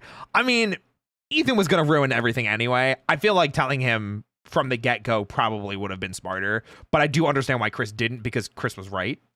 The goal for this game was clearly to bring Resident Evil back to its horror. Ethan would do anything for his family, as we see. This game does that in every way possible. The reloading is slower, making the combat more intense. The movement is slower, making it feel impossible to outrun enemies. This game tries to maximize tension in just about every part of its gameplay. I do remember being here. Through its I'm being terrified. Sound design, and structure, and then releases that tension during combat encounters. When the stakes are high, the emotions rise with it, manifesting in fear and anxiety. In all truth, though, Resident Evil 7 isn't very mechanics heavy. Oh, yeah, it's not at all. It's a pretty simple game that feels most similar to Resident Evil 1. Ironically, I think that the most impressive thing that you can do within the engine is like reload canceling. So it's like, or guard canceling rather. So like as soon as you see that you've reloaded a weapon and the ammo count is refreshed, you press guard to cancel the animation. Or when you're healing, as soon as the heal goes off, you press guard to cancel it, because it's way faster. And that's like it. Its inventory system is a mishmash of the single box style of the original games, but with larger items taking up 2 slots. We can't exactly upgrade weapons through the main campaign either. The speedrun tactics, upgrades in the form of injectors. As soon as I figured that out, I was like, I'm in. Reload speed, but there are only a few of these in the game. Some of these can be bought in the trailer that we'll visit an hour or so into the game. This trailer sort of acts as a temporary hub. Here we can trade. Wait a minute. An hour or so into the game? Huh? An hour? Bro, we didn't get here because you have to go to the basement before you go into the outside. That's like 2 hours, isn't it? Minimum? Antique coins. That's crazy. That are hidden around the environment for these injectors or a magnum. We use similar healing items to previous games. Is speedrunner? Green herbs can be found around the property to heal like a the few player, hours. That's all I'm saying. and our health Thanks, is Mage. mostly represented Thanks, by Mage. red blood around the screen. We can combine green herbs not with more green herbs, but with chem fluid.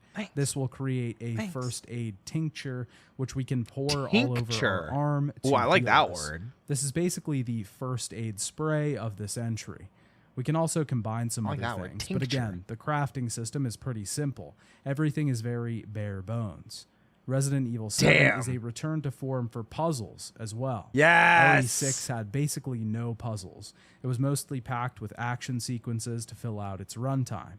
This extended as far back as even Resident Evil 5, which Yeah, RE5's puzzle system was like, it's like non-existent, except for Lost in Nightmares. I think there's like 1 or 2 puzzles that you actually have to solve, but like for the most part, yeah, RE5 has nothing. RE4 had a couple, but like, yeah, I did miss RE1 through Code Veronica style, you know? which was surprisingly puzzle sparse for the RE Oh! series.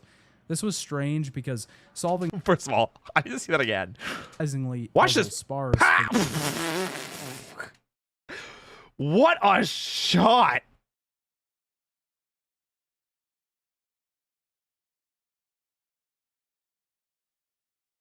Bro.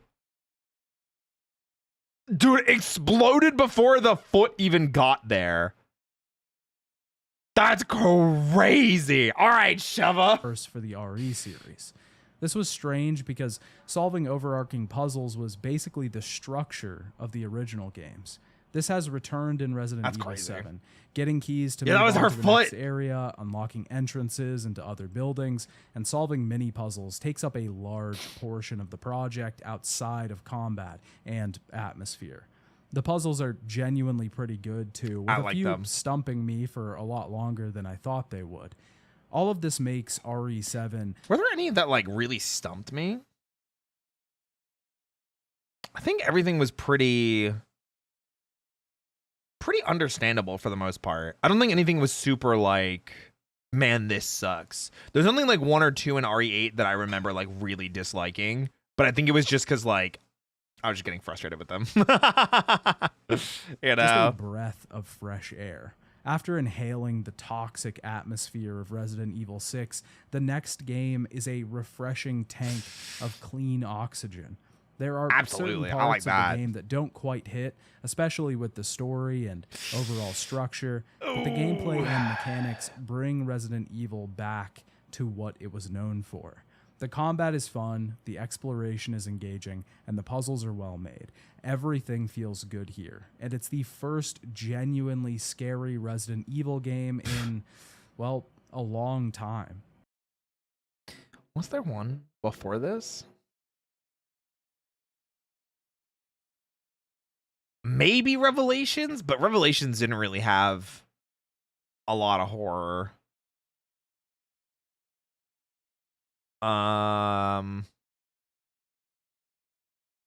Or at least I don't think Revelations was really scary. God, is it like back to like RE1?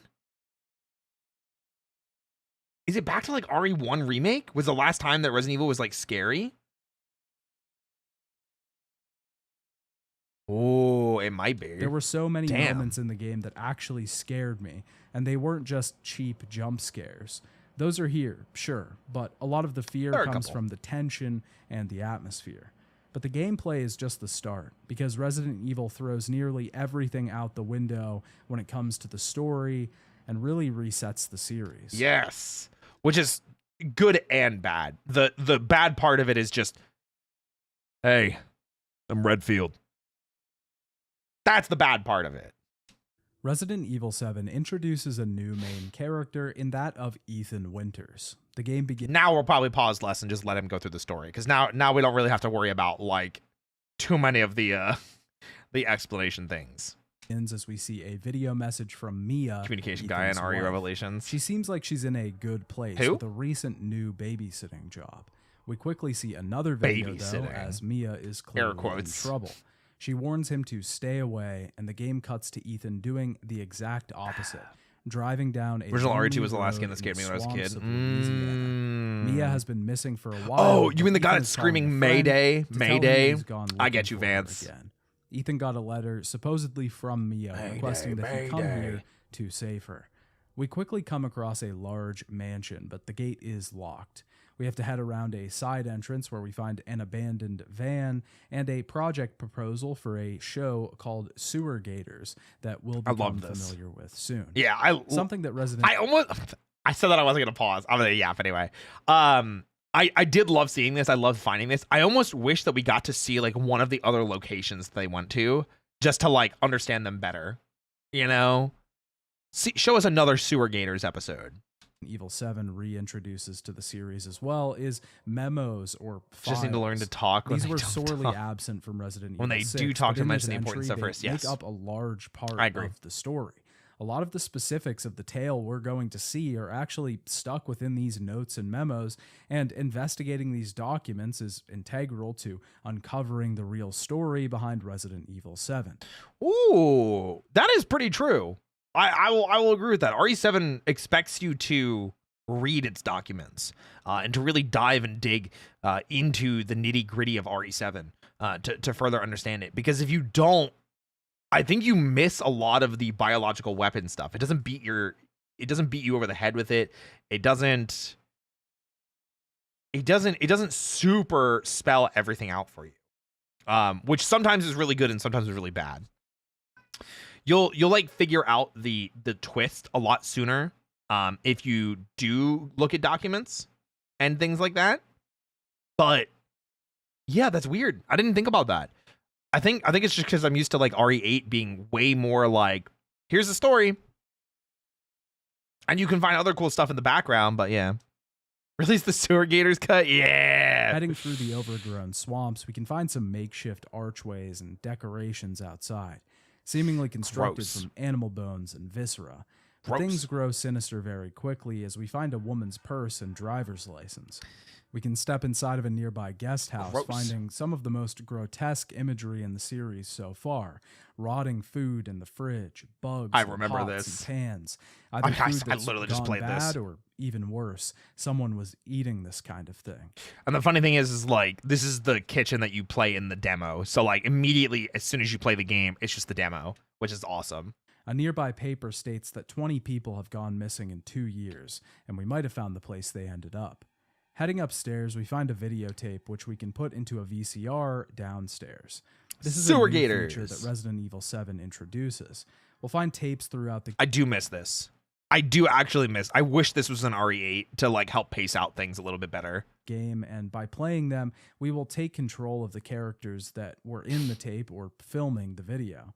In this video, we take control of Clancy, a member of a ghost hunting crew that was investigating this home. I really like Where'd you this get this tape guy? because it's a pretty interesting play on the ghost hunters sort of formula, especially for the time. Yeah, I was gonna say 2017. This felt like right on the nose. Shows have been popular for a long time, but RE7 is my favorite location because my family is from American Boot. Ooh, I got you from Louisiana, yeah. seeing the creation and how jaded and unbelieving these hosts are is always just really funny. Why are we in hell this time? Do you ever prep? What's the prep? Shitty house, spooky sounds? Spooky booze, sounds. There was a pretty bad movie that had a similar premise that released in 2011 called Grave Encounters, and it was a guilty pleasure of mine for a while. Oh, I've never As heard the of it. group wanders through the house, they go through the facts. This farmhouse has been abandoned for 3 years, and the family, the Bakers, 3 years. went missing. The Bakers themselves are pretty unassuming, but there were rumors about their son, Lucas. One of the ghost hunters, Andre, Yeah, because that's the thing is Lucas was like a murderer before Evelyn showed up, right? eventually goes missing, and the remaining The two Louisiana drawl seek adds him to the horror. Yeah. The host eventually finds a secret passage in the den and sends Clancy down first. Clancy finds Andre bleeding and seemingly infected. This is where the video ends, but it gives us vital information about the secret passage in this home. Infected, I think you mean dead. That man's dead. He is dead. We can take the same passage that the film crew did, even falling off the ladder that they took down. Their bodies are missing, though, and we travel through a waterlogged passage with someone's corpse in the water. I'm pretty sure that's Clancy. Down here, we can find tons of trash and information about missing people, seemingly victims of whoever lives here. Luckily, one of these victims isn't Mia, because Ethan finds her still alive. She's immediately upset that Ethan Hi, came to save Royale. her and tells him that Hi. someone named Daddy is coming. Oh God, that hair. Wait. That Ethan came to save her and tells him that Man. someone named Daddy is coming. Mia's hair, they could not get Mia's hair to work properly in our listen, first Aria engine game, the hair went crazy. We follow Mia through the basement as she guides Ethan around its dark halls. She doesn't want to tell us anything before leaving. This She's part is never clearly good. been It really traumatized isn't. And tortured here for The a horror while. of living in Louisiana. She claims she Wait, but didn't that- send the message in the first living in place, Louisiana though. sounds awesome. Mia tasks us with finding another door. to her Trickster room in the takeover. basement, but she is grabbed by something Early as raid soon as message? we walk away. Upstairs, something has Oh. changed with Mia, and she There begins she is. to attack. She manages to stab Ethan multiple times and temporarily fights off whatever is taking control of her. She knocks herself out on the floor, but wakes up and tosses Ethan through a wall. We get an axe and fight her off, with Hey, Ethan delivering a thank you for the certainly tier fatal 2. blow to his wife.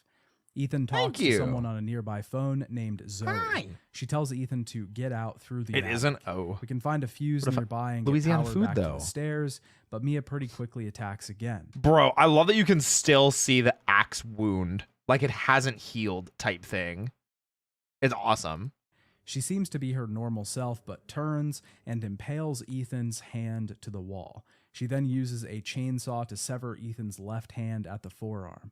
I will agree with you. This is definitely one of the scarier moments of the entire franchise. Like right at the beginning of the game, they nailed it. Upstairs, we get a pistol and have to take down Mia with it.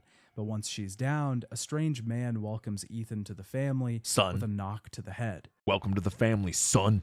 This man drags Ethan to the main house where his vision cuts in and out.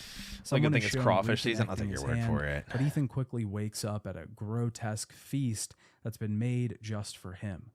The Baker family is all here, made that for similarly him. changed like Mia was. Ferocious personalities, gray skin, ready to fly off the handle at a moment's notice. Gross. The food on the table is a collection of similarly gray mystery foods. Some look like organs and others look like bugs. Yeah, This meeting gets it's out of super hand pretty gross. quickly, though, as Lucas gets too rowdy and Mr. Baker cuts his hand off. He tries to feed Ethan, but obviously he doesn't want to sample the feast here. This causes Jack's wife, Marguerite, to freak out and leave. And just as Jack begins to carve out I wish I knew what these were too. Like looking at them, it just looks like whatever. But it's like, what is this? What are they trying to?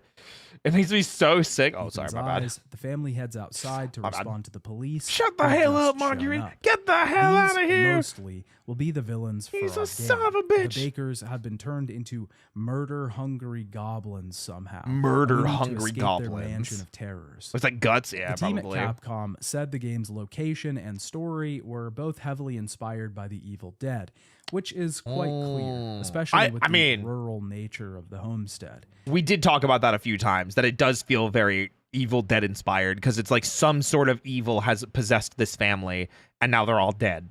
Haha. The isolation that comes in a lot of the 70s and 80s horror films, nowhere to run and no one to get help from. But it's And also maybe it's liver? very Ooh. obviously inspired by the early like that. Texas Chainsaw Massacre films, with the Southern family gone crazy. Texas Chainsaw each Massacre. member of the family distinct be that too. and unique, Could be that playing too. their own role Good pick, in good this pick. overarching dynamic. We'll be able to meet these Groovy. characters and explore them. a Oh bit yeah, later. doesn't Jack literally say groovy when he gets the what's it called, the chainsaw when you're fighting him in the basement? Yeah. But for now, the goal is simple: survive and escape. Ethan manages to break out of his binds, and the only family member left present is the Not grandmother groovy. in her wheelchair, but she seems barely cognizant.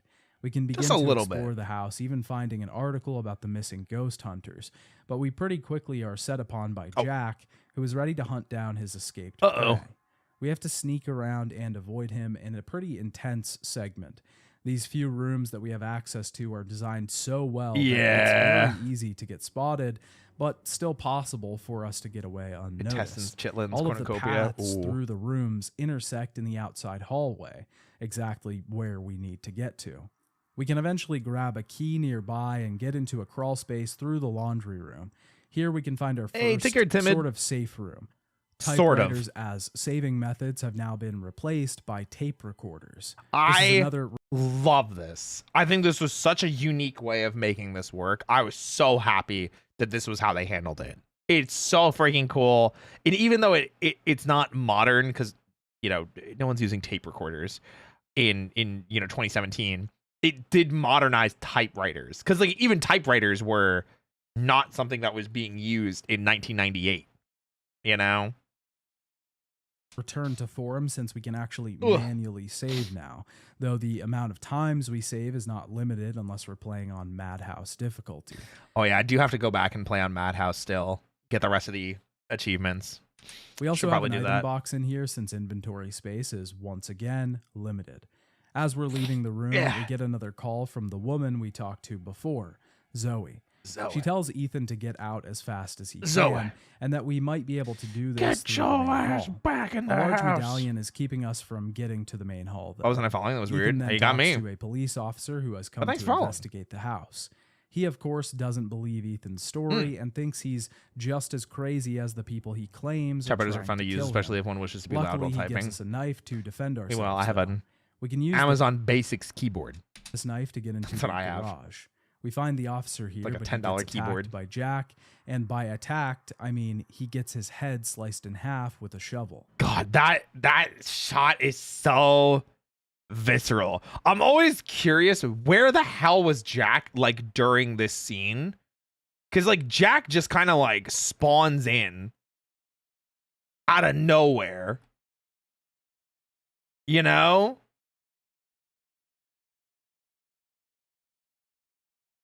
Jack literally spawns in out of nowhere.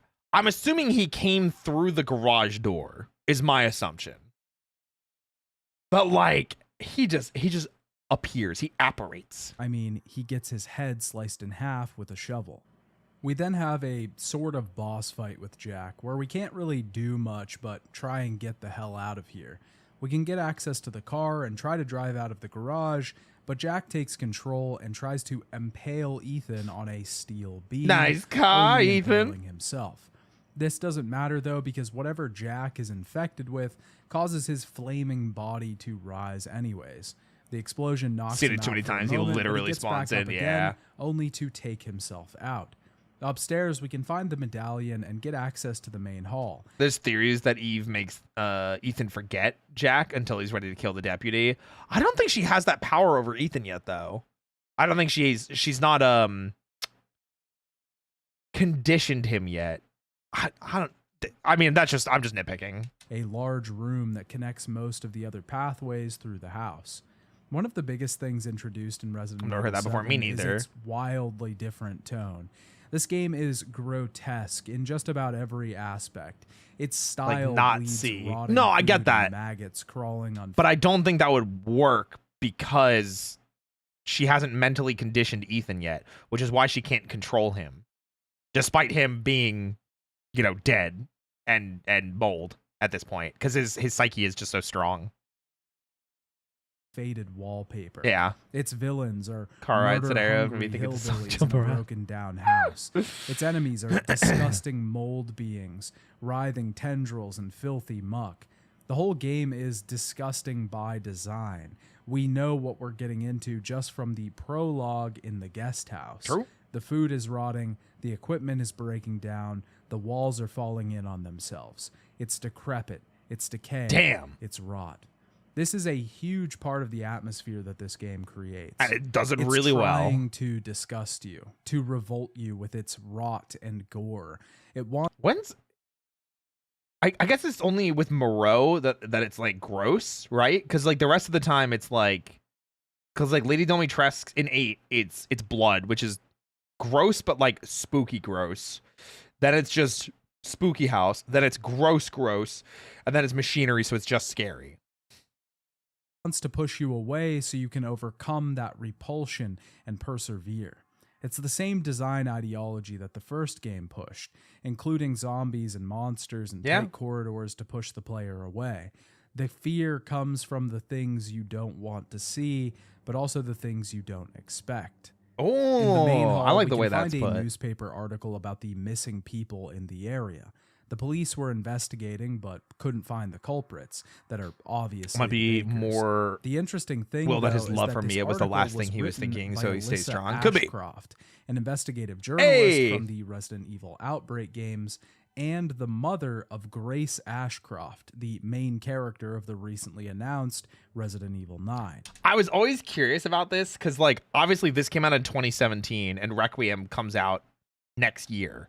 This came out almost a decade before RE9 was announced. Do you think they were planning on it that far back? Or do you think it was just like, haha, Easter egg? You know what I mean? We then get a call from Zoe, who repeats her orders for us to get out as soon as possible. The only way we can exit this building is from the main doorway. I wonder how and they're the going to hall. explain the events of We have to Outbreak. get 3 different dog heads I think and just place they them happen, inside you know? the door to do this, which feels like a classic Resident Evil puzzle to solve. One of these is in the grandfather clock back in the living room. Another is in a book I upstairs. think Easter egg, but also and the final that Ashcroft one was is on in their the mind with basement. 9. Could be. As we're searching for these, though, we'll see that Nice thought. I Grandma think so. Baker has been moved again. She'll pop up at different points throughout the playthrough. I love almost that. blending into the environment. But when she does pop out in our vision, it's a short but terrifying realization. I do actually genuinely love it because, like, finding her randomly throughout the house was always something that added to, like, a creepiness factor. Because it's like, man, there's just this old woman watching you being creepy.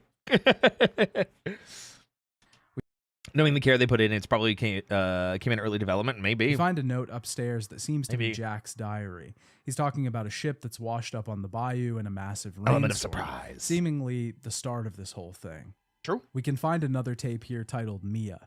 It seems to have been recorded recently. Keep waiting for after her she to jump out of attacked her us in the chair. guest house. Yeah. She's trying to apologize and tell Ethan that she wasn't in control. She's quickly chased by Marguerite, though, and we have to get away from her. This involves making our way around the house and solving a shadow puzzle to unlock the way forward. Mia gets into a crawl Gross. space, but she's quickly captured and the Gross. videotape ends. Upstairs, we can grab a broken Oh, shotgun. when does that happen? Is it like after she attacked Ethan? So, like, it just happened type thing? Because that's always what I assumed. And replace the old one downstairs so that it doesn't lock us inside. This seems to be a very clear homage to the way that we obtained the shotgun. Boo in through the first house. I was like, Resident nope, Evil, hell nope. and also just a classic reliable feel that. puzzle. Upstairs in the back room, Jack finds us once again. Oh, just though. after it, yeah. A lot of the characters here speak about their gift that they've received. So you're going to the house. Seemingly some form of immortality. As you can see, the family is only part of her gift. The family is only part of her The way gift. that they talk about and represent that gift will reveal a lot about their characters as the story goes on, though. Escaping from Joe, we can take a strange object downstairs and solve a similar puzzle to Mia to orient its shadow correctly and get into the back rooms of this building. There's some more notes in here detailing the victims they were capturing. And It's so many people. There are so many freaking people that got murdered, like, from this family entirely. We read so many notes that were like, yeah, 3 college girls, homeless man, and like the giant list we saw when we found Mia for the first time too. It's insane. He said Joe there, not Jack. Listen, Joe's just on the mind, okay? We gotta have that man beat the shit out of some molded, okay? and how Lucas managed to ruin some of them. Pretty quickly, though, we encounter our first enemy, the Molded. These will essentially be our fodder enemy for this entry. The zombies, the Las Plagas, the Molded. We won't know exactly what they are, though, whether a virus infected them, whether a parasite has made them host, or whether they are Infection. something completely inhuman entirely. Fungal Not infection. until the end of the game, at least. Part of what makes Resident Evil 7 so interesting in concept and Fungal execution infection. is just how mysterious it is. Were the Bakers killing people because of the mold or because of Lucas? Because of the mold. Lucas killed people before Evelyn showed up, but Jack, Marguerite, and Zoe were all like, we're all normal. We're all like upstanding people. Jack is ex-military too, so The team at Capcom I think that's how they justify having so many like guns around, like guns and ammo, because he's ex-military. I think that's the idea. deliberately kept the mystery surrounding the game until it was released, mainly because they felt that mystery fed back into the horror the game was trying to push. I agree. That mysteriousness The is less you so know, the better. vital to what we want to get across and what emotions we want you to feel. but we're trying to keep it to the minimum as much as possible. So when you finally get your hands on the game, it's going to be such a fresh new experience.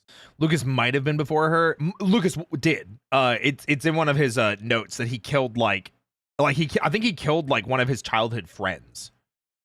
But for Jack, Marguerite, Zoe, Mia, that is just because of the mold. They were not murderers beforehand. Lucas was. Lucas literally killed people, and we found notes about it.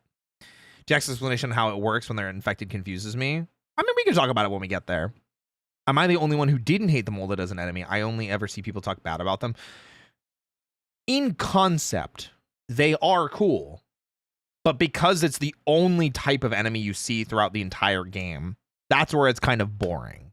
Yeah, they're just generic. Yeah, it's the weakest, like, it's one of the weaker parts of RE7 in my opinion. So the mystery in Resident Evil 7 doesn't just cover the fact that we don't know who these characters are or what's going on. It's that we have no frame of reference for this scenario at all. Or what's going on. Just like Resident Evil 4 and 5 thrust their main characters into foreign lands to make the player feel like an outsider, Resident Evil 7 does the same with us and Ethan. Who is Ethan Winters? We just straight up don't know who he is. Who are these monsters that we're fighting? These are all questions that will keep. They're for not the monsters, which is why it makes it worse. But the player is completely in the dark, narratively and tonally.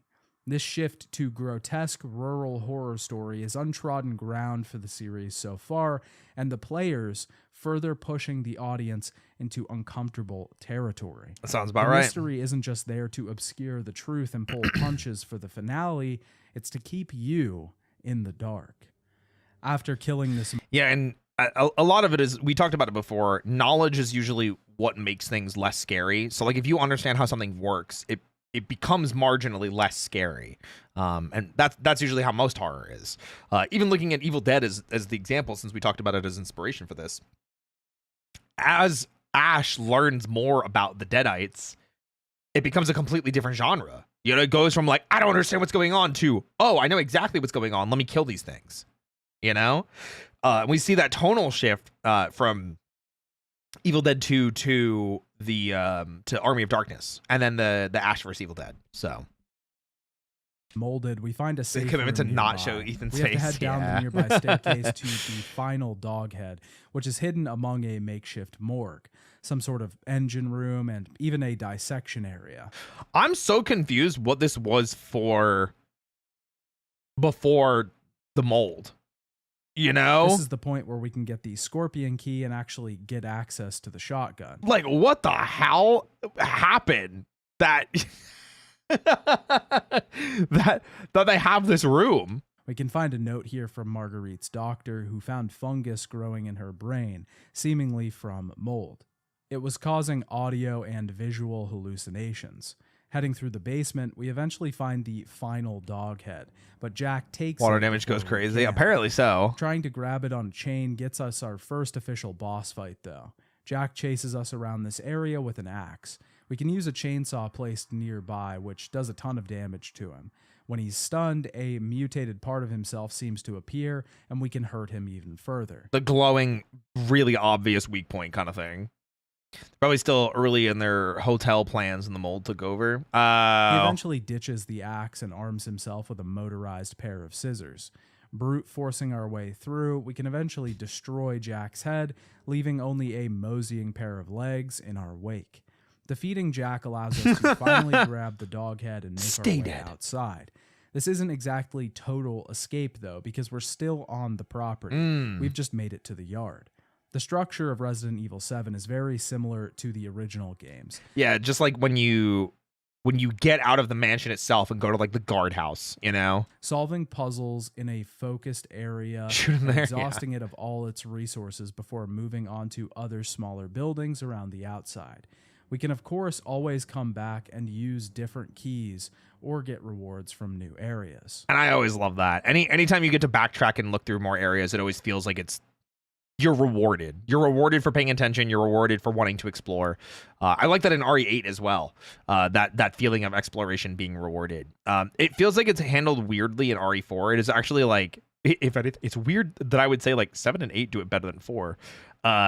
In in that regard. But I love backtracking and being rewarded for it, you know? Outside in the yard is a small trailer, which will be our safe room / hub for most of the game. Yeah, for the majority. Even though Resident Evil 7 isn't that Army of Darkness is long of a not game, canon we for will the come TV back show. here a few times to recuperate been a while since I've seen after everything. dealing with the various areas of the estate. The trailer has an item box and save point just like all the others, but also a few bird cages for us to sink our antique coins into. There's also a VCR here that we can play any tapes that we might find in other areas of the game. I feel like what's it called? The coins on Professional or Madhouse, I apologize. On Madhouse, the coins are in different locations and the cages have different things too, right? I feel like that's the case. Zoe will often also call us in this trailer to give us more that. information or guide us in our escape.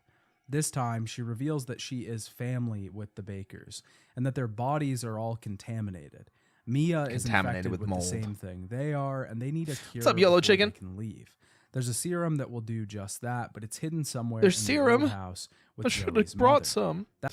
Hey, Cheesy! Welcome in. Long time to talk to. I hope you've been kicking butt. Welcome in, everybody. My name is Roy Chiato, like a macchiato. I'm a coffee-fueled bunny host. I'm a professional voice actor, and I love working out, in case you couldn't tell. Welcome, guys. We are reacting to the Resident Evil 7 retrospective by Your Favorite Son. We just beat Resident Evil 7 last week as part of my Resident Evil main series retrospective, just playing through every single main series game. All that's left is RE8, which is really exciting. So if you like Resident Evil, you like behind-the-scenes stuff, you like yapping, then come vibe, thrive, survive with us. We're going to have a good time. So yeah. Yippee! Hi, I'm chilling. Big love, big love. That's our next destination and area of exploration for this chunk of the game. In here, we will be faced with a different enemy type, one that's more on theme for the member of the family we're focusing on. I don't know if I ever considered these like actual enemies. I kind of just like in the same way that you don't consider like the small snakes enemies and like other Resident Evils, or at least not what I thought of. Marguerite I was just carries thinking of the around a molded. lantern with her, and this lantern seems to be able to call bugs and insects. She herself is some sort of I hate hive flying producer. things. I get This that. house is filled with small They're gross. swarms of insects spawning from nearby nests. Gross. And larger ones that fly Hit them with a burning around and passion. buzz in our face. Mood. Some of this can simply be dealt with by using a knife. Others require a higher temperature solution. Higher which is why we temperature. quickly receive the flamethrower. This weapon is particularly useful against these enemies, but seems to do far less damage against the molded. Heading through this house. Yeah, it's because fungus usually isn't like fungus is fine with heat, from what I understand. More of an obstacle than an enemy. Yeah, I like that too. They barely count. Yeah. We're basically retracing the What's up, steps of Mia during the tape that Vanessa? we saw earlier. We can access a small passageway under the house to find an object that can cast a shadow to solve the same puzzle that she did. Downstairs, we find Mia on the other side of a fence. Ethan is getting frustrated because he still doesn't know what's going on. Just like the player but doesn't. Mia can't remember much. It doesn't matter because she's quickly captured by Lucas, the son of the family. You don't mind if We have to make I our borrow way to the mommy other side here, of the right? building where Mia Frickin' went Lucas. in the tape. We get Do attacked something. by Marguerite over here and have to fend her off as she throws us into a hole. Shooting her and her bugs enough times will cause her to fall and disappear into a pile of muck. Goop. Upstairs, Ethan finds a suitcase with some strange experiment inside. The note tells us that we need a D-series head and an arm to Bro, make a fungus is serum. resilient AF. To It get do inside be. the attic here, though, we need a lantern. Wow. We know the perfect person to get that. I wonder who has that lantern. Ethan heads downstairs to find Marguerite gone, and we watch her now I wonder if you could have shot her while she was like going away. disfigured form. Reading Lucas stalks was the so tunnels satisfying under the DLC. house. It was for me This too. takes us He was a outside, bitch. where we can head back to the trailer. He was such a or bitch. enter another part Bug of with the a old big house, ass, yeah. where we have our second big boss battle of the game. Marguerite will attack us here, crawling through the window of the house. Since she's transformed, her limbs have grown longer, a grotesque mutation. Yeah, of she human is form that only inspires Giga fear. gross. She will crawl along the walls and through holes in the structure to traverse, escaping at certain points to summon more bugs. She Giga seemingly gross. births these things from a nest that's Yeah, it's somewhere wacky. This fight is mostly somewhere wacky. about raw damage, though. I feel Trying bad to for chase her. around- Yeah, I mean, it's the whole thing with the Bakers in general, because like they're victims. You know, the Bakers don't want to be killing people. Well, minus Lucas. But like Jack and what's it called? Marguerite don't want to be doing like this. Around the house while also managing. It's the not a collab? insects No, that it's she just me. summons. Once we take her down, Just we've me. got one member of the Baker family left. I do have a and he collab tomorrow, currently though. has Mia captive. With Vanta Since we and Girl DM, we're playing Elden Ring Night Rain. Yippee! Defeated Marguerite, we can head upstairs and place her lantern on the scale to open the door to the attic. Here we find a lot of furnishings for what looks like a kid's room. Toys all over the floor and stuffed animals scattered around. This was Evelyn's Small room. drawings are on the floor by a girl named Eveline. We can find a hidden compartment in a back room that has the D-series arm that we need. Disgusting. We see Eveline for a Disgusting. short period, and the world starts to change. Also The speaking out of walls nowhere. are Oh, we're watching a video. That's why I keep pausing it. Yeah. covered in scrawlings, and the molded show up to attack. We can get out and Oh, he's talk headed to the part. Zoe, Yeah, though, you just who has grab the arm and D-series rip head. it off. She tells us to head back to the trailer, but when we get there, she doesn't show up. Lucas gives Ethan a call and tells him that he's taken both Zoe and Mia captive. Both of The them. only way that we can get them back is to head into his part of the estate and to play a game that he has set up for us. Zoe needed a time Zoe! out. She and Mia are here with me. Me! And they're keeping each other company. Man, Let them both go. I will say, as much as Jack is also a fantastic character in RE7, it's him and Lucas like steal the show of RE7 in general. Lucas is such an amazingly well written, like, you hate this guy, and the actor that plays him, so freaking good. They are so amazing at it. What do you need them for? Yeah, exactly, Brandon. Yeah, exactly, Mage. It's not your concern, understand? Lucas's area of the game is very much a sort of Saw-themed torture house. Yes! Each of the three Baker family We talked about members that before, we go too. up against in this game are sort of themed around a specific type of horror. Jack and the main house are very much about a killer stalking you. Yeah, and they're very Texas Chainsaw Massacre inspired. Is usually how I refer to it as. Jack would follow us around and chase us through the halls at many points. It feels like Texas Chainsaw Massacre. It I wrote the feels like script. I wrote the script. My bad. old slasher films of the 70s and 80s. The theme here is very much about how dirty and gross everything is. Jack himself has a sort of ethereal devotion to the gift that he's been given, praising his own powers and displaying them proudly to Ethan. Marguerite unironically reminds me of the Marguerite, on mom other from the newer hand, Evil and Dead the old movie. house are themed around Ooh, the I get bug that. aspects of her character. What movie would This that obviously be? alludes to the fact that she is a mother. She's birthing insects and having them do her bidding rather than taking care of Ethan herself. She is raising a new type of child here and nurturing these in a different way. The question is what movie would she be? Because I feel like she herself is almost like Evil Dead. You know? Right? You are Apollo, my bad. Birthing insects, yeah, it's gross. She's Bug Mama, yeah, it's gross. Reminds me of OG Evil Dead. That's kind of what I'm thinking It's too. a nest, a place to get caught, like a I can't think of spider another web. one. Lucas's house feels Saw. more like a modern version of horror. Yeah. Lucas feels like the Jigsaw character, toying with his food before he Yep. consumes it. He'd rather see his victims tortured and squirm before they die. Maybe that's why the ship feels not great. And then the mine is at least like fine because you can kind of equate it to like the Descent. Lucas's voice actor is in RE8 too, yes. Oh, is he? Oh yeah, isn't he the isn't he Moreau? I think he's Moreau, isn't he? He puts people through their paces, having them solve mostly Regardless, impossible talks puzzles like before this. they inevitably die anyways. That one. In this way, each character feels like a different subsect of the horror genre itself. each of them representing a different era and fascination within the niche. Since everything is represented here and we never stay in one place too long, it always feels like the game is fresh. We're always dealing with new threats and new themes. And that is where like RE7 is at its strongest. We talked about that previously, that like RE7's pacing is so good for the first couple of hours, you know? And one of the villagers that dies earlier in the game got it. Rather than dwelling on one thing for too long. Before we can actually get to Lucas's building, though, he's placed a head inside the fridge, the head of the policeman.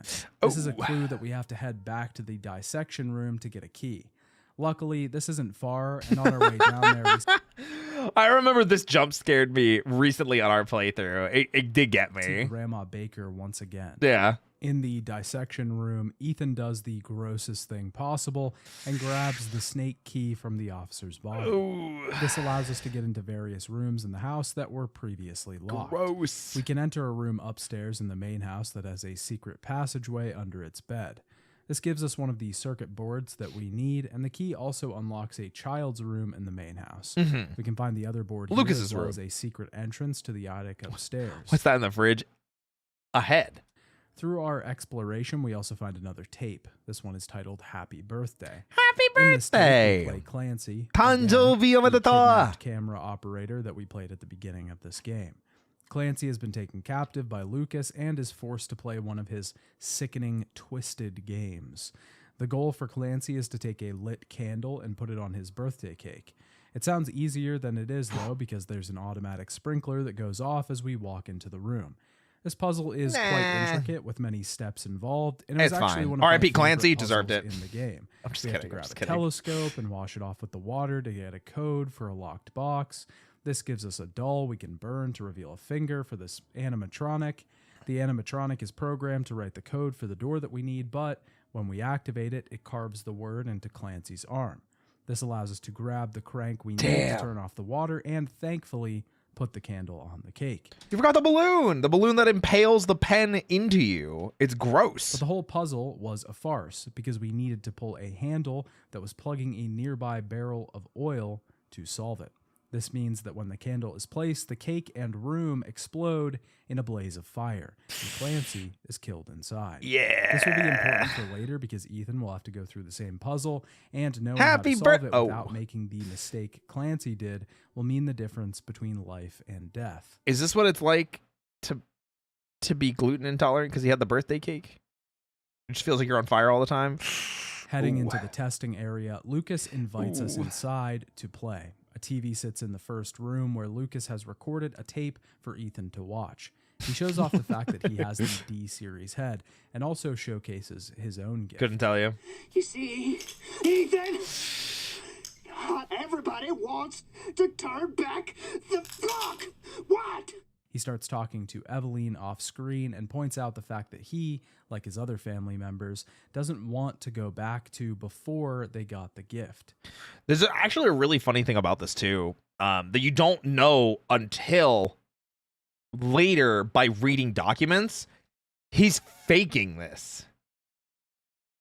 He's faking talking to her because he's trying to convince her that he's still under her control when he's not actually. He just has the mold in him, but he's no longer under her control because the organization that he works for, that works on the outside, helped him kind of break the mind control.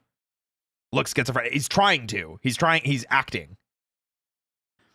Which just makes him into the building an even cooler This place is villain. covered with various traps that we have to avoid. Mostly But then you wouldn't know that unless you read documents, you know? wires that we can duck under. But it just makes or him cool. shoot That's what I before we mean. Come into contact with them.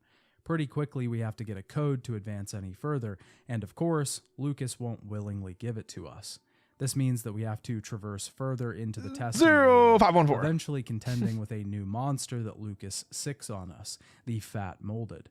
These are much harder to battle against because not only are they far stronger than their normal molded brothers, they spew out vomit in wild directions, which It's is amazing hard to keep to up the avoid charade for something that and does a affects lot literally of every piece damage. of him. Yeah. We get the code off a body in the Absolutely. next room, though, and can head inside, where Lucas once again traps us. And that was Clancy's body. There we This go. time in the Happy Birthday puzzle we saw before. Since we've already seen the codes, we can grab the valve handle right away, preventing us from having to pull the cork out of the oil barrel. Lucas still tries to throw a bomb. He throws in a the room, pipe but we can bomb. toss that into the wall to create an escape route out of Lucas's madhouse. I always love that part too, because it's like when you solve it, he's like, that was supposed to be for you. God damn it. Like, he's so pissed. He's so pissed. We find Lucas's control room just after I never did understand how Evelyn couldn't feel that Lucas wasn't under control influence. Oh, because her body's aging. She's also a child. Like, it's like the same thing, because it's like he's still infected with the mold, which is what she could feel. But remember, each person feels differently. How the mental conditioning works. Also, she was trying to focus on Mia. So that was a big one. Yeah. he manages to That's it. escape, but luckily he left the D-series head behind. With this, we have both halves. She's of literally a recipe child in a for body the that's aging serum. rapidly. Yep. We can see where Zoe and Mia are being held on the TV. Uncontrollably. Lucas is waiting, though, so we have to head beyond the pier.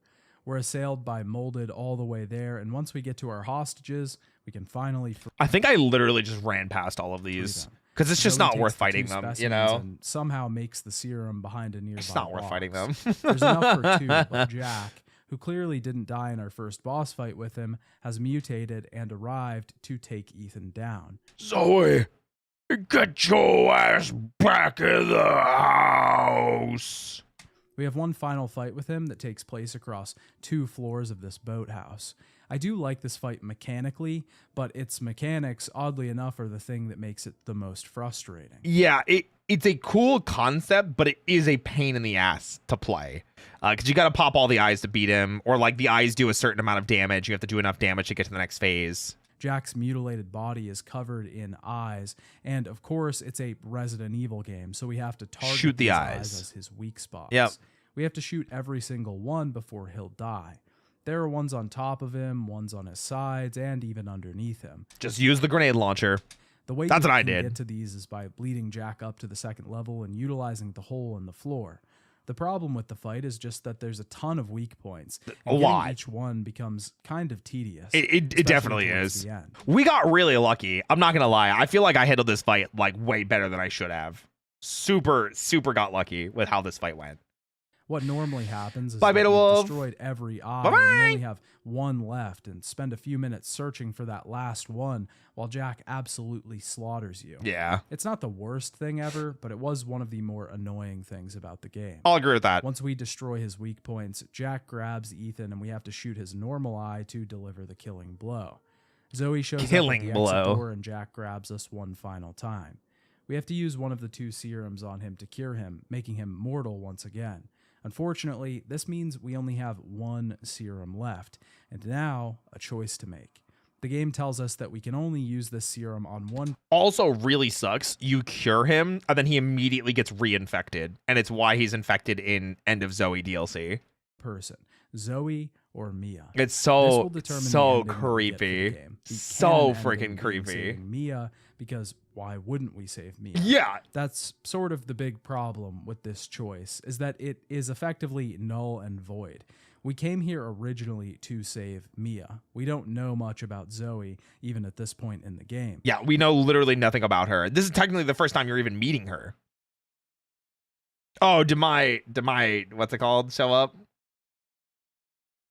Yeah. We obviously It's 'cause I hovered my sympathize with mouse her over because something. She's trying to escape her family as well. My but bad. We really have no obligation towards her. So if we really have to make a choice, it's going to be Mia. There's some more information here as well in the reveals that we get at the end of the game and in the DLC that the game provides. But for now, the choice just really doesn't make sense at all. And just about everyone is naturally going to pick Mia. Yeah, it is definitely one of those moments that like it is a head scratcher. Genuinely. This just honestly makes you feel like an asshole. For seemingly no reason. Especially because there's DLC for Zoe anyway. So like it's obvious what the canon choice is. There's no real point to it how they were even making the DLC based on the Mia end. Yeah, exactly. That's what I'm saying. I remember hearing someone saying that this game is a microcosm of the RE series. This fight is the RE5 and RE6 of the game. Everything is on fire, and you've encouraged to use the grenade launcher, which creates the effect of the big explosive set piece. I could kind of see that. Or RE4 specifically for the eyes, like it's the Sadler fight, you know? I picked Zoe, now I feel called out. Ooh. You know what's funny is I think I also picked Zoe just because I knew it was the wrong pick, and I just wanted to see what would happen.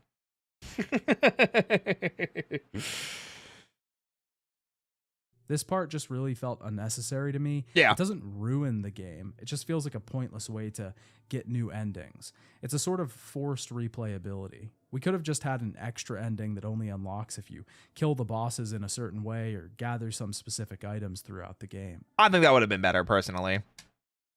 Regardless, Only reason I ever we picked Zoe cure was so I could get the Mia, achievement and for picking Zoe her. is Yeah. angry, realizing that her fate has Hi, been sealed. Kylo. Come with us. Let's see if we free. I don't I'm think so, sure there's no. someone who can help. This is not home. Apparently, I belong here. We'll send help. Don't bother. There won't be anyone left to help. Don't bother. There won't be anyone left to help. That line goes so hard, and it's so impactful, but it sucks because, man, it just makes you feel like shit. And I mean, like, I know that's the point, but it's like, who else was I gonna, like, Ethan even says it to Mia, like, what else was I gonna do? Mia and Ethan head off through the swamps in a raft. Our goal finally completed. Ethan's wife is saved and even Feel cured. so at bad this for point, Zoe. but Ethan Yeah. has nagging questions. He starts to probe her about her involvement in this whole thing. We come across a massive ship in the water, and the two are thrown. Yeah, into a Zoe is boat by saved in something the out there. end We're of now Zoe playing DLC. Mia for a brief period as she looks for Ethan among the wreckage. Mia pretty quickly finds him, but he's swept away by the mold. Getting through the bowels of the ship, we'll start seeing flashbacks and visions of what happened here. The workers on the ship were freaking out because the other workers had died. Some Wow, girl had killed surprise. all of them. We eventually see Eveline actually killing a worker. She's still on the ship now. Somehow this little girl was the cause of all of this. She wanted to be a family with Mia, but clearly Mia didn't fulfill this promise. I will say, I think this is also just a frustrating point story direction wise, not just for, you know, for me not liking the boat, but quite literally, and this is kind of the problem that I have with Jack coming back in the end of Zoe DLC as well, is the cures didn't do shit. Mia literally gets reinfected here. Mia literally gets reinfected. She literally, that's the only reason she's even seeing Evelyn. That she like, her and Ethan make it like 5 feet. And Evelyn's like, haha, reinfect. Like, what the frick? What was the point? She eventually guides us Damn. to a VCR player and shows us a tape of Mia Ethan's blonde, I didn't before know the that. ship There you go. crashed, titled Test Subject E-001. Mia is on the ship with someone named Alan. It's called He's a cure, injured, not and an apparently immunity. He was the Yeah, but it's like, I don't know. You know what I mean? Like, just got cured. Oh, now I'm reinfected. Well, that was pointless. If I was just going to get reinfected, I probably should have just beaten the game first. You know what I mean? Cure me after we're out of here. reason that Eveline got out in the first place. Our Booster goal is shot. to find Eveline, and Something we like see that, a nearby right? note that tells us these two, Mia and Alan, were special ops soldiers. They were meant to transfer Eveline to the Central American branch so that she couldn't be stolen by opposing organizations. They were supposed to pretend that they were Eveline's parents so that no one around them would have expected anything. We have I'm out to of water. travel the ship and look for Eveline. We can monitor our distance to her with our smartwatch. We quickly find some of the mold on the ship, which Mia calls Eveline's vomit. Once we get to Gross. the bottom level of the ship, we can melt the lock on a door with some corrosive. Inside, Eveline worries that Mia is mad at her and says that she wants her to be her mother. Eveline runs away once I wouldn't again, know who though, voices and Alan. it's I tried clear looking that it up, she but I is couldn't find spreading sense this of what I found. infection You got across me. the ship. You got me. Locusts start appearing everywhere, and we find Alan upstairs. I guess you could say curing the first infection meant she wasn't completely consumed by the end again. I mean, yes, but also it's just like it from a gameplay perspective, it's like, wow, I just spent the past, 5 hours running around this house gathering the materials for you, and everything got undone in 5 minutes. But he slips up I thought and Jack. pisses Eveline off. You know? She trusts you. That little bitch. That little bitch. She never trusts. Okay, wait. Evie, no, Evie. Alan, I didn't mean to listen. call you that. She's Evie, I trying didn't to mean- I take didn't mean- control. My work is You have worthless, to yeah. fight her.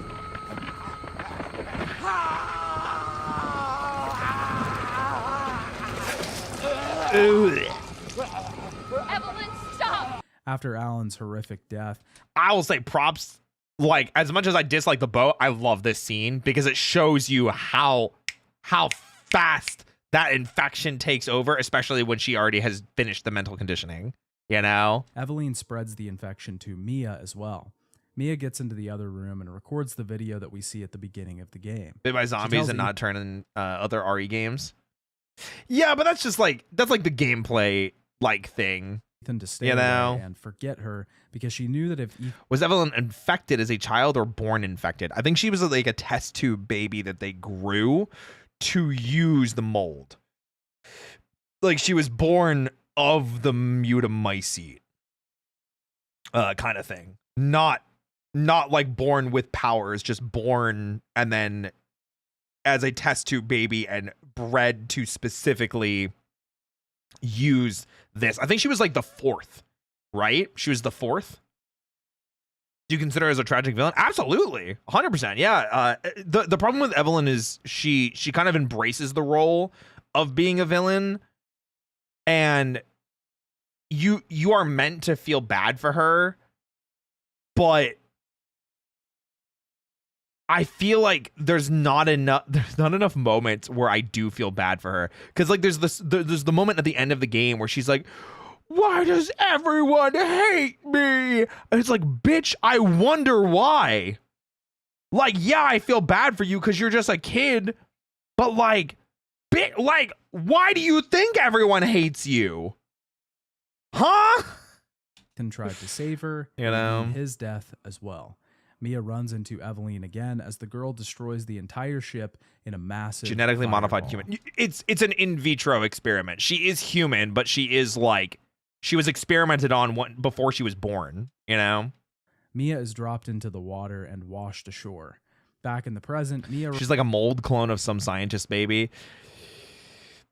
Technically, from Mother Miranda, but that's RE8 stuff, which we can't really get into yet. remembers everything, that she was a part of this whole mess, this outbreak, and why it happened in the first place. And Eveline is the reason. Oh yeah, I'm not disagreeing with you. Like, she's rapidly growing, she's still a kid, 100%. But like, if a kid just like murdered a bunch of people, if the kid is literally just murdering a bunch of folks, and then the kid goes, man, I'm just murdering a bunch of people, why does everyone hate me? Why do you think, like, it's just such a, like a, come on, man, really? that everyone got should know. infected. Eveline still wants to be a family, though, and Mia, of course, has to shut this down. It seems that this is why Eveline is doing all of this in the first place, because of Mia's orders to pretend that she was a mother to the child. The young girl got the wrong idea. Being a child, it's difficult for her to differentiate between play and real life. She now thinks Mia will become her real mother, and because of whatever strange powers she has, she's tearing the world down to make this happen. Yeah. As Mia, we can head further into the ship, where she was attacked the first time. We find out that Ethan is being She kept doesn't on the know lower better, but I level. also don't care We enough have to about fix an elevator Evie to get defend there. her. I Once agree we with do, that. Mia pulls Ethan out of That the I hole. agree with. But before we see that, Ethan is having some sort of vision with the Bakers. They explain that they didn't originally mean to kill people. When the tanker crashed in the bayou, Jack found Eveline and tried to save her, but his whole family became infected with her gift, as she calls it. Yeah. After infection, the family became connected to her. Yeah, the scene with and Jack couldn't is resist great. The urge It's to so commit the good. atrocities that they did. Jack makes one request of Ethan, that he saves his family. He wants them to be free of this curse, and the only way that we can do this is by taking down the source, Eveline. We jump back to the present where Mia is arguing with the girl. She finally frees us from this mold prison. Yeah, free and my shoves family, Ethan out of a exactly. nearby door. It's such a good She tells scene. him to look for Eveline, to finish all of this. And this is what I was saying, like, man, Mia just got cured. Immediately this scene happens right after. And it's like, oh. Can I get that cure back? She can't hold back, and through the dirty window, it almost looks like she's turning once again. Ethan heads outside and makes his way through the bayou into the nearby salt Poor Jack. mines. Yeah, I agree. We can find a transponder in a building that tells us soldiers are investigating the Baker property. They didn't find anything, but are heading towards the mines now. They have orders to kill Eveline on sight. Yeah. Inside of the mines, we weave through different interconnected I forgot you get the machine gun. I just didn't take it out because it sucks. tunnels, fighting molded all the way. In this facility, we'll start to find a lot of notes and photos that begin to really complete but also complicate the story. Someone was sending emails out about the Baker family and specifically Lucas. Eveline's obsession with the family unit. Lucas. We already know that this is Lucas. We also find some notes on the E-series, which was some sort of new type of bioweapon, seemingly Eveline herself. What's up, RP Goddess? Molded, or people that had been infected by the E-series weapon, would gain regeneration abilities. But once the mold reaches the brain, it said yes to the being thoughts of the host Evie's begin to mom. Do you connect think to the Evie E-series asset. would have taken This Ethan? is why I mean, that was the whole idea. She said yes, and she thought that Mia was her mom, which is why she wanted Ethan. It's why she had Mia send that message, hey, I'm alive, come get me. Because Evie can see into Mia's brain to see, you know, who her husband is. That's the whole point. So yes, 100% Fairy. The entire family was Jack always felt obsessed like with the gift and felt he would have connected loved to Eveline. just sit We with can you and place talk about Eveline's whatever. tissue Yeah. sample that Mia gave I agree. us into a nearby container to create another serum. What's up, Ed A nearby Stevens? note reveals information about a Hello. project that started in 2000. Some of the details are redacted, but essentially, whoever was behind this was experimenting on human embryos with mutamycete fungus that Yep. were found. There it is. These experiments were the Mutamycete. Series A through D, eventually resulting in the Series E Eveline. Evelyn. Yep. They chose to make the bioweapon look like a young girl so that she could blend in with the larger populace. Once Eveline gains control of the host, they begin to experience hallucinations, which grow Important in plot severity detail. over Yep. time. This eventually results in full control over the host. One of the other notes ponders on why Eveline focuses on the family unit. They Because she didn't have a family. I think it's quite literally as simple as she didn't have a family. theorize that she is looking for the lack of love that she received Yeah. in her upbringing.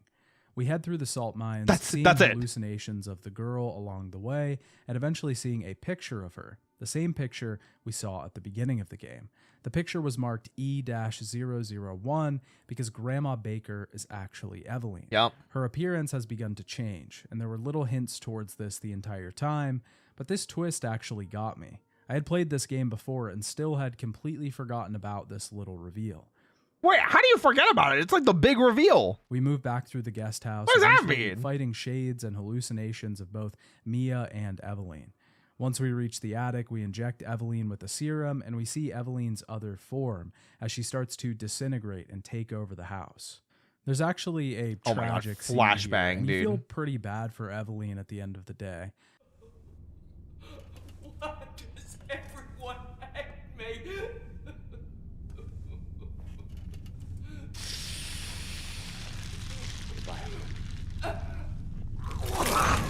But that's what I mean. Like, why do you think everyone hates you, bitch? Like, come on. It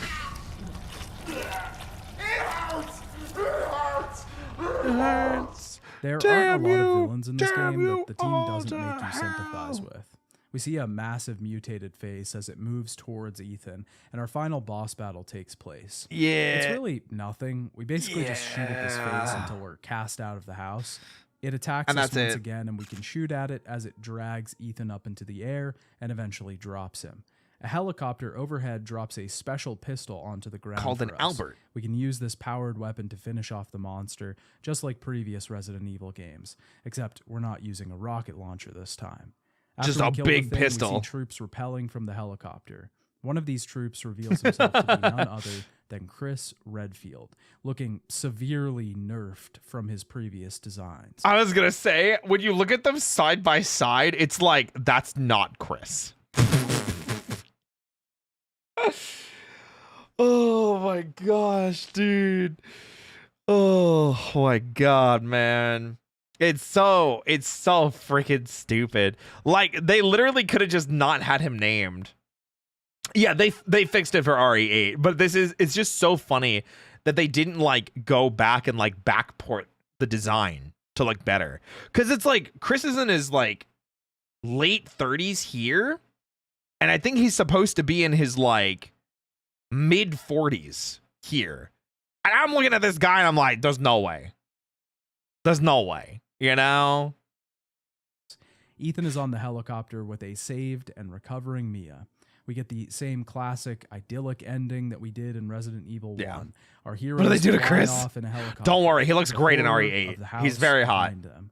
Ethan's narration closes this chapter, but we see a very strange shot of the group that just saved us, called Umbrella Corporation, but this time with a blue logo instead of red. Blue Umbrella. This is a which we still barely know anything about. It's literally just the remnants from Umbrella remade Umbrella with the intention of fixing the problems that they caused around the world.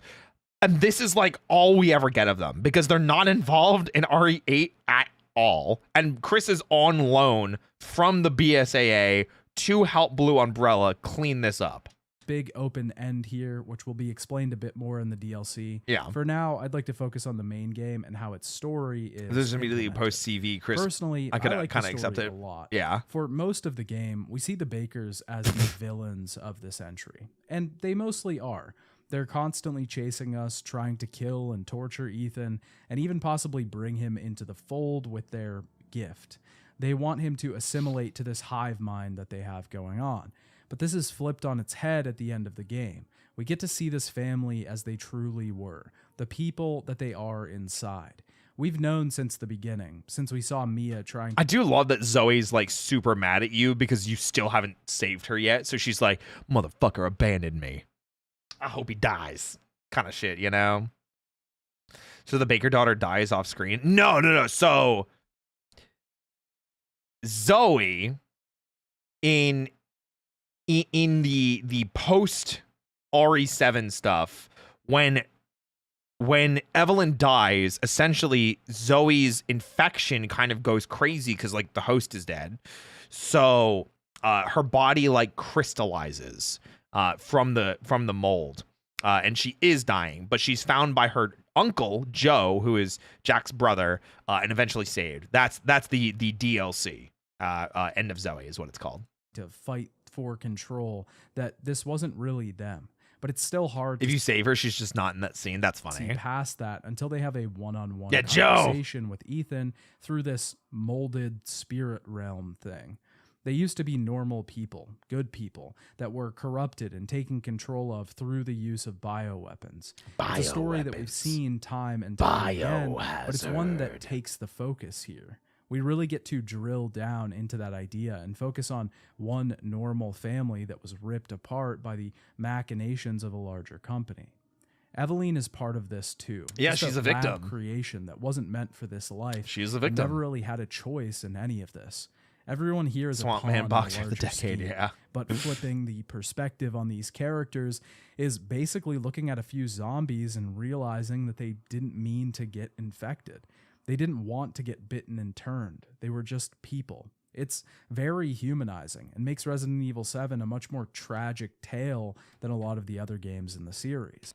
8 kind of picks that up too, because we get that whole scene in the beginning of 8 when you're in the house with the woman her father turns into a lichen, and you watch him, and it's like, you know, her saying sorry, her falling, and her just letting go at the end, and it is heartbreaking, you know, to see all that these people are victims. And RE7 and RE8 do, I think, remind you of it really, really well, where again, I'm always going to point this out, that RE6 scene where like you as Leon and Helena are like fighting the spore spewing one, and everyone in there just dies, you know? What are your thoughts on the Ethan being one of the Wesker children theory? It's not true. Ethan's just a random, Ethan died, you know? Ethan's dead. What are your, I don't know. I can't see that ever being a plausible thing. I do love people theory crafting, but that's just one that's like, how? I've never heard that one before. Never heard that one before. But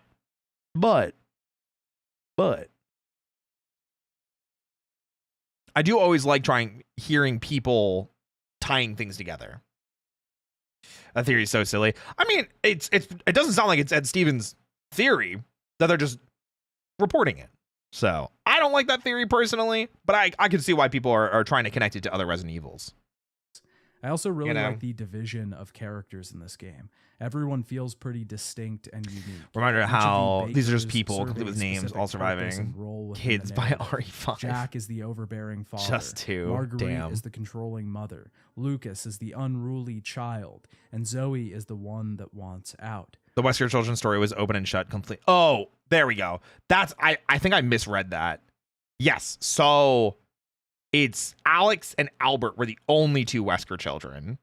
I think also because Ethan's younger than both of them, than Albert and Alex, so he wouldn't fit into that experiment.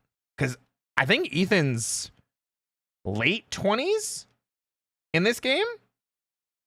So Mia and Ethan have their own dynamic, their own history, pretty sure, and their own relationship at stake. Putting us in the shoes of Mia for the big reveal of the game is also something the game handles particularly well. Once again, letting us run through areas before they've become derelict and broken down. There are things that the game doesn't handle so well, though.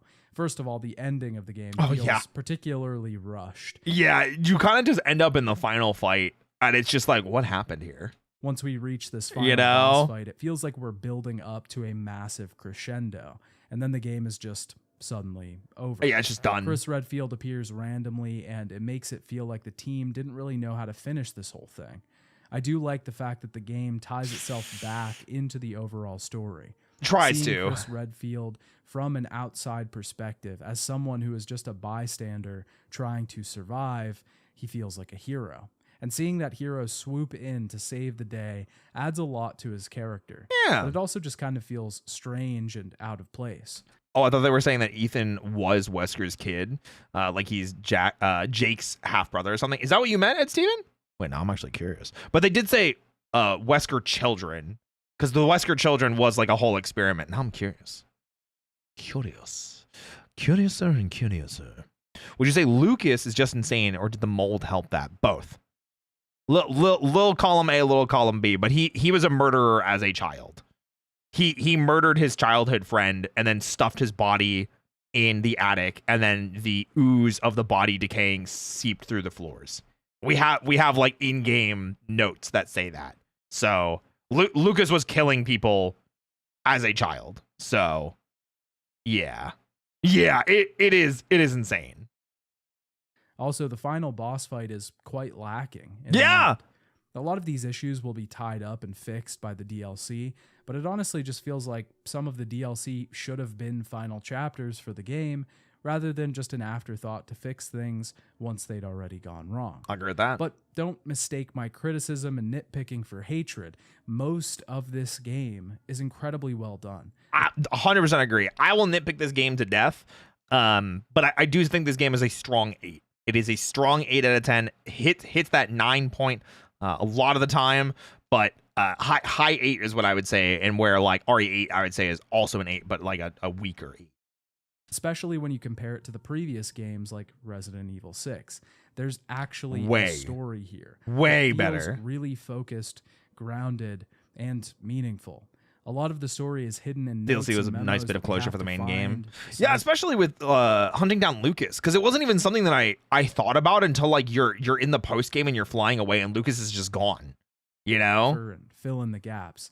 That's something that hadn't really been present in the series for a while, but it's very clear in this entry. But like I said, there's a lot more to discuss with the DLC. Okay. Because that is almost required to see the actual end to this story. Yeah, technically. I'm glad we did end up playing the DLC, just like we're going to play the Rose DLC for RE8 as well. It's the first RE I fully played. It deserves the love it got. I think so too. 100%. I big agree. There were technically 4 total playable DLC packs released for Resident Evil 7. we only have to talk about obviously 2 of them. discounting the miscellaneous survival packs and coins. The first two of these were titled Banned Footage Volume 1 and Volume 2. Yeah, we don't These need to talk packs were about those. collections of different mini games and small scenarios that either exist as fun modes with extra challenge and content, or light stories that add some more context to the narrative in the main game. Rose DLC was so cool. The I first really of liked these it. has 3 scenarios. Rose DLC should be Nightmare, interesting. I've Bedroom, never seen and it. Ethan Must Die. It's really good. Nightmare, I really like it, many at of least. the I know other some people banned that don't. footage, sees us playing as Clancy, the cameraman from the very first tape we see in the main game. Clancy has been kidnapped and is now being toyed with by the members of the Baker family in different Oh, ways. right. In this scenario, Clancy is trapped in the basement It's of the main like house COD Zombies. and must survive until morning. We do this by fending off waves of the molded, but also mini boss fights with Jack.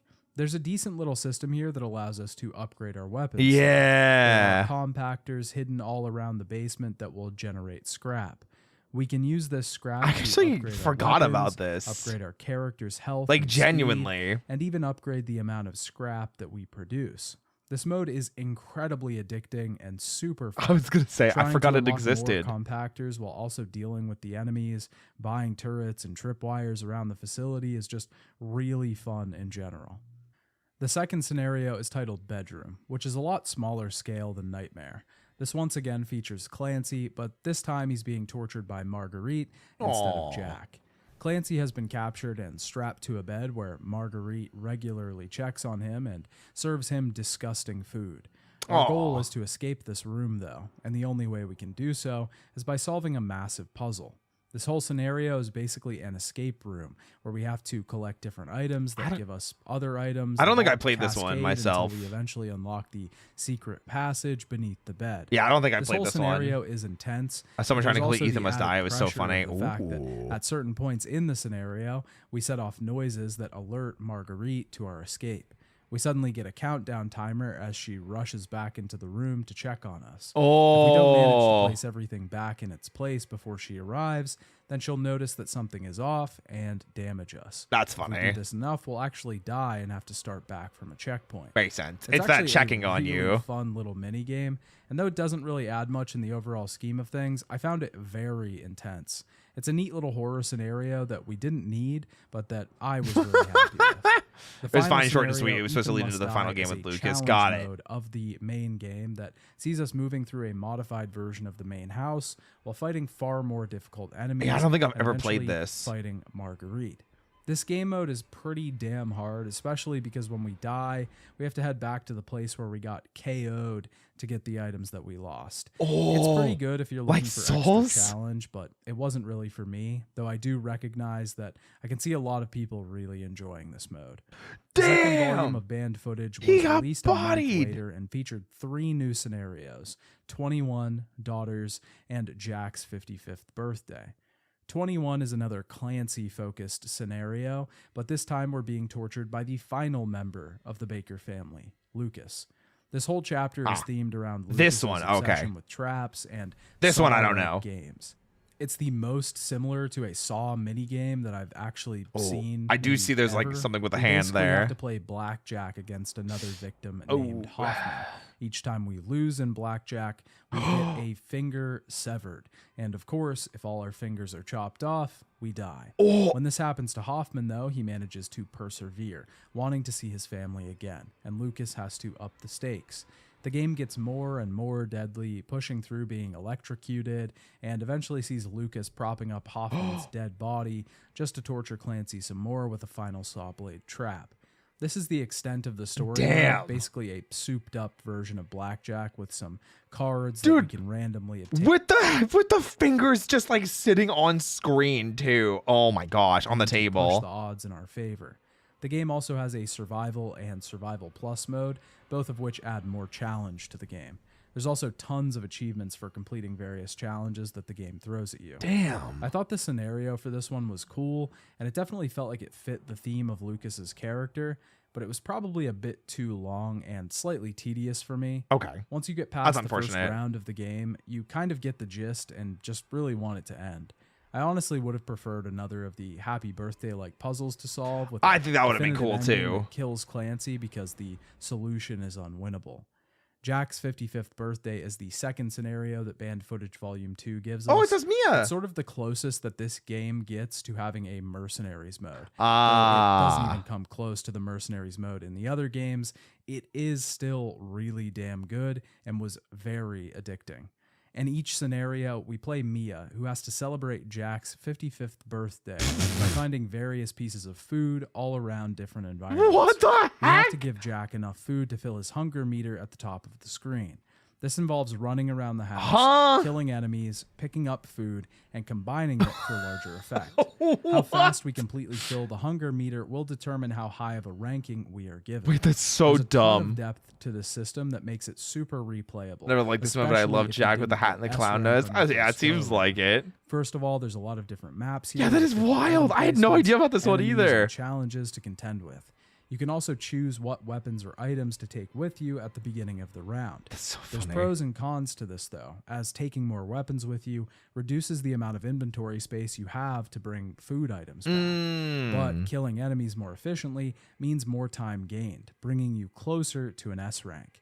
You can also bring stat boosters, which might increase the amount of health you have or damage you deal. That's a lot. Getting higher ranks unlocks more items in the item box, fundamentally changing how you play the scenario. The whole thing is just really well designed and encourages the player to experiment with loadouts, routes, and items to try and get each environment completed even faster. Wait, that's insane. I did not know they put this much into the DLCs for RE7. I only played End of Zoe and what's it called? Not a Hero for Chris. Of course, the whole Damn. thing is wearing this goofy sort of skin that makes it seem like a joke, but it is really fun. Daughters, the final scenario in Banned Footage, is probably the most story-relevant scenario in these two DLC packs. It takes place just before the Bakers are infected and allows us to see exactly how things unfolded. It begins on a night when the I four didn't even know family about members this are having one. dinner, and Jack rescues Eveline and Mia from the crashed ship during a rainstorm. I kind of wish we played this one. God, man, I didn't even know this one existed. I thought it was just, man. The situation quickly that devolves as sucks. each member of the family is infected one by one. Zoe has to eventually escape the house, or at least try to. There's still time. This adds to probably Not my anymore. favorite We part play of the RE main game's soon. story. Matt Hattress, thank you so much for the raid. Welcome in, everybody. My name's Roy Chiato, like a macchiato. I'm a coffee-fueled bunny host. I'm a professional voice actor. I love working out, in case you couldn't tell. Welcome, guys. Birthday hat raid. Happy birthday, Matt Hattress. Hey, thank you so much for bringing all these wonderful people over. We're reacting to the Resident Evil 7 retrospective. If you're a fan of Resident Evil, or if you just like watching videos with us, pull up a chair and let's yap some, shall we? In that it humanizes its villains really well. Seeing the Baker family as normal and honestly very nice people really adds some more heft and tragedy to the main game. Putting us into the shoes of Zoe and seeing how she watched her family turn also adds a lot to her character and makes the player empathize with her a bit more than we did in RE7. I do be another year older. The Yeah, final two apparently DLCs so. released for the game both came out on the same day, December Damn. 14th, 2017, almost a full year after the release of the Banned Footage volume. The first of these DLCs, Not a Hero, mostly functions as an epilogue to the main story, putting us in the shoes of Chris Redfield after he has rescued Ethan and Mia. Yeah. As the DLC opens, we see Fucking Lucas, company. who, if you remember, we never actually dealt with in the main campaign. He's getting a call He's from just some alive, company yeah. and trying to rush them along. We jump to Chris at the Baker residence, who is heading out to find Lucas. Lucas seems to be working for some larger organization called The Connections. I was going to say, I'm pretty sure we heard that name. I just couldn't They remember are what it was for the essentially life of and me. effectively the umbrella organization for this entry. They are a mysterious group who is researching bioweapons for financial gain and trade. Imagine But there's financial still gain one thing that and we haven't trade. touched on, and that's the reappearance of the umbrella organization. This is slightly confusing, but Yeah. sometime between Resident Evil 4 and now, the American branch of the defunct Umbrella Corporation became Blue Umbrella. This is a military company founded to try and clean up the mistakes that Umbrella made. It just makes it like unnecessarily like complicated. Like, why not just call yourself something different? Also, Lucy, thank you for the gifted sub. I appreciate it. Thank you. Chris is technically not working for them. He's still working for the BSAA, but is working with them for just this specific mission. It's very strange, and it definitely seems like an idea that was brought up and then immediately abandoned in the next game. Yeah, considering there's no mention of Blue Umbrella and that Chris is no longer part of the BSAA in Resident Evil 8, this is such a weird thing. Regardless, they are the ones spearheading this effort to capture Lucas and clean up the Baker House incident. As Chris, it's our job to take out Lucas and end this whole ordeal, but he's hiding out somewhere in the salt mines. We have to make our way through get some salt. 3 different branches of the mine. I feel like if you block as Chris, he can punch the molded. Yeah, because he's a trained soldier, so he feels like a trained soldier in this. Soldiers, which is awesome. Way. Lucas is basically doing what he does best here and is torturing these soldiers and playing games with his prey. This DLC is actually pretty good. It, of course, mostly plays like the main game, except that Chris has a bit more firepower, and he can punch enemies when they're stunned, just like he could in previous entries. I mean, I guess, yeah, in 5 and 6. Yeah, and Revelations, yeah. This is a nice little feature that felt like it's like saying that is like, oh yeah, I guess he could do that. Like that was my brain thinking about that. Chris's character specifically.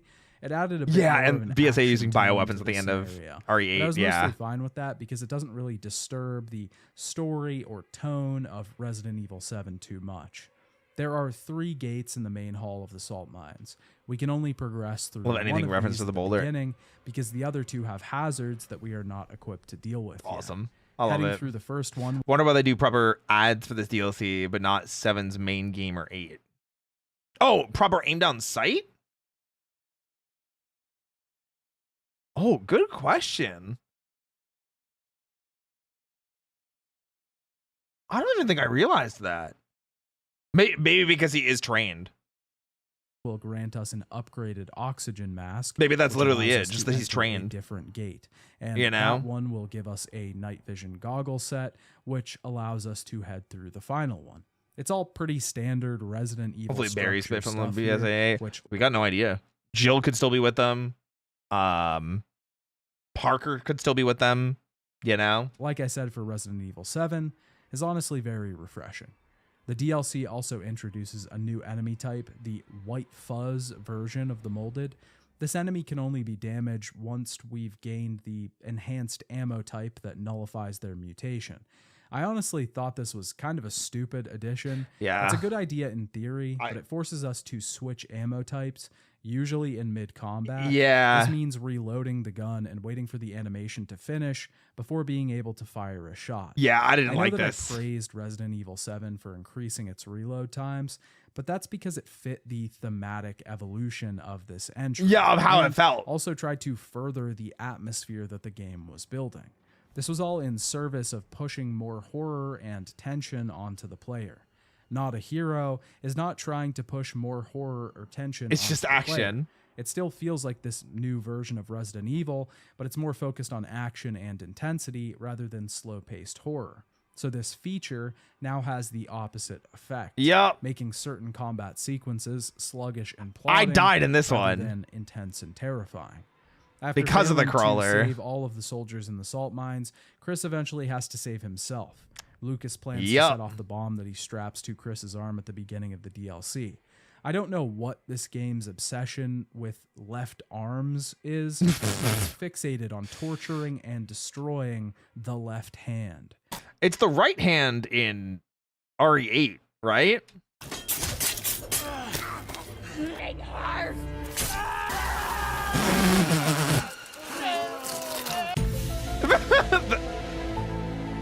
It is. It's a left hand. Chris eventually submerges his arm in some liquid nitrogen to freeze the bomb before removing it and tossing it at a wall. This That's allows funny. us to I like freely that. go after Little Lucas X-Files. and Man, I miss the investigate the nearby X-Files. lab where experiments X-Files were is so taking good. place. At some point during the Connections research, Lucas killed all of the researchers and took over the lab for himself. At the end of the campaign, Lucas injects himself with something and fully mutates into what basically amounts to a classic tyrant Resident Evil boss. It did look We then cool. end And the- it felt like a proper final boss, I will say. Because this thing killed me like 3 or 4 times. DLC with a true final boss battle, which honestly feels a lot more like a closer finale than the boss fight at the end of the main game. I agree. Chris finally kills Lucas and ends this all by preventing Lucas from transferring By his Bryan data Cranston got the outside part of Walter facility. White. Back at the Baker Wait, it is? Was Bryan Cranston in X-Files? I don't remember that. house, Chris looks at pictures of the Baker family. He wonders if they even did any good here, seeing as they were unable to save the Baker family in the end. Thankfully, the mold has been contained, and this thing won't be able to spread any further. I mean, they can go Overall, Not save a Zoe. Hero is a decent DLC. It serves as a good epilogue for the main game. I agree with and that. Honestly, should have just been a final chapter in the original game. The game I don't know about it being a final chapter, because like that is also where I kind of complain in RE8. Like there's this section where you play as Chris in RE8, and it feels kind of tacked on, because like everything that he does, I feel like could have just been a cutscene. Genuinely, I feel like everything that he did just could have been a cutscene, and then you take control of Ethan again, kind of thing, you know? Gameplay's all right with some additions that work and some that don't. It's also just a little tonally disconnected from RE7, but it does work well to wrap up some loose ends in the narrative. I can't exactly say the same for the final DLC that we'll be talking about, End of Zoe. Vince In this Gilligan, as scenario, part of the we crew, play was as impressed with Joe Brian's Baker, performance. a Thought of him when he was previously casting for Walter. unreferenced Oh, that's and dope. undisclosed member of the Baker family that lives out in the Louisiana swamps. Joe Baker finds Zoe I loved this crystallized DLC. in I the had so forest, much fun with it. seemingly from her exposure to the E-series or molded. Joe is angry that his niece has been infected and takes his anger out on some nearby Blue Umbrella soldiers. He then interrogates one of the soldiers for information. What happened to the other He one? clearly doesn't trust the company and thinks they were the culprits in the first place. He eventually tells Joe that there is a serum in their camp that will cure Zoe, and this is the goal of the scenario, to find the cure and save Joe's niece. This DLC is mega goofy for multiple reasons. I think mega goofy is putting it a little mildly, but it's still so good. The first being that who the fuck is Joe Baker? He just isn't even referenced in the main game, really. And Don't just worry about it. Suddenly, conveniently appears for this DLC. Don't worry about it. Obviously, we know that he was Jack's brother, and the two actually had a falling out years prior, causing Joe to cut ties with the family. But still, it just feels like he was randomly added on to make this even necessary. Actually, now that I think about it, it probably would have been really cool to play as Zoe for the DLC. The other thing that makes Her this curing really goofy herself is the kinda fact that thing. Joe is a stern, outdoorsy type. He's strong enough to survive in the Louisiana swamp, which means he's also strong enough to kill the molded with his bare fists. That's right. This entire DLC has us fighting the molded off with our hands instead of weapons. It's It is so honestly good. very poorly implemented, and the whole thing was just kind of a slog to play through. What? Okay, the only time I felt it was a slog was the crawlers. The crawlers were just not balanced around it because they would three-shot you before you could get like a combo going on them. Maybe it was my fault, but the system just never really clicked with me. We can punch with one of our two hands, and combining these punches will result in various combinations. If we happen to stun an enemy, then we can follow up with a finisher move. We can also Yeah, I mean, I'm gonna be real. Except for the crawlers, this does just sound like a maybe just not a grasping the system. Yeah. block attacks just like in the main game, and this is pretty central to basic combat in general. The whole thing just feels really clunky, especially when fighting some of the stronger enemies like the fat molded, where we absolutely can't block their attacks and just have to sort of wing it. There's also the faster molded, which That's kind of the reason why you have the spears, because like you only have to fight a fat molded like once or twice, and you have spears. So require attacking with ranged weapons like the improvised spears that we can craft as Joe. yeah. There's even incredibly cumbersome forced stealth sections that just make the whole thing feel cobbled together. I really did not like this DLC at all, and its combat just feels clunky and dumb. I liked it. I liked it because of how different it was, and the only thing that I will agree on is it does feel clunky at times, especially like the stealth stuff does feel weird, but you don't have to stealth. You could just run up to people and fight them. But yeah, the crawlers are just not balanced at all. The crawlers were just not rebalanced at all for this type of gameplay. Yeah, you can not do stealth. Yeah, because there were a couple times where I chose not to do stealth because I was like, oh, you walking up at me, and I just ran up at him and punched him in the head, you know? It's not a good time, and it doesn't help that it further reduces the threat of the molded in general. Kind of the whole point of the main game is that the molded are powerful enemies. Ethan is not particularly strong, but he has risen to the challenge. The combination I really of love the main- connection between Jack and Joe and their dialogue. Jack's first line is "Welcome to the family, son," and Joe's last line is "This is a farewell from the family, brother." I did not remember that, but I'll take your word for it.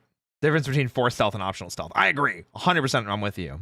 I thought this part of the DLC was cool. Maybe because of the brothers falling out is why the player never heard of him. I mean, yeah. I mean, there's so many different reasons that you could think of. I was totally fine with it. I enjoyed it. I had fun with it. I do understand their frustrations with it. I do think that the crawling molded were definitely not fair and definitely unbalanced, and they were frustrating to deal with.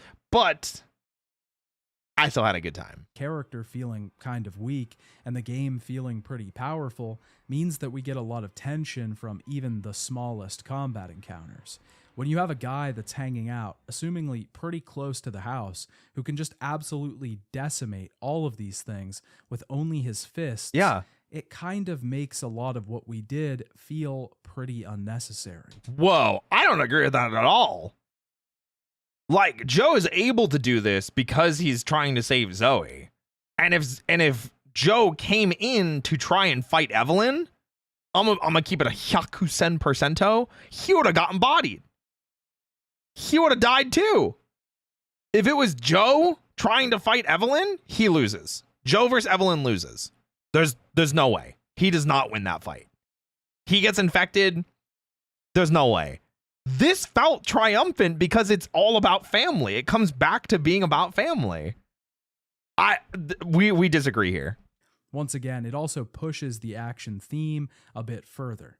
With Chris, it felt like it fit his character, but the team created a new character for this one, Yeah, which it was great. wasn't I really really liked necessary. it. They could have just tied Zoe's story in with the Not a Hero DLC to tie things up for her. But Okay, that I do agree with, because then Chris asking, did we actually do some good here, would have made more sense. I suppose that would have prevented them from selling 2 extra content packs.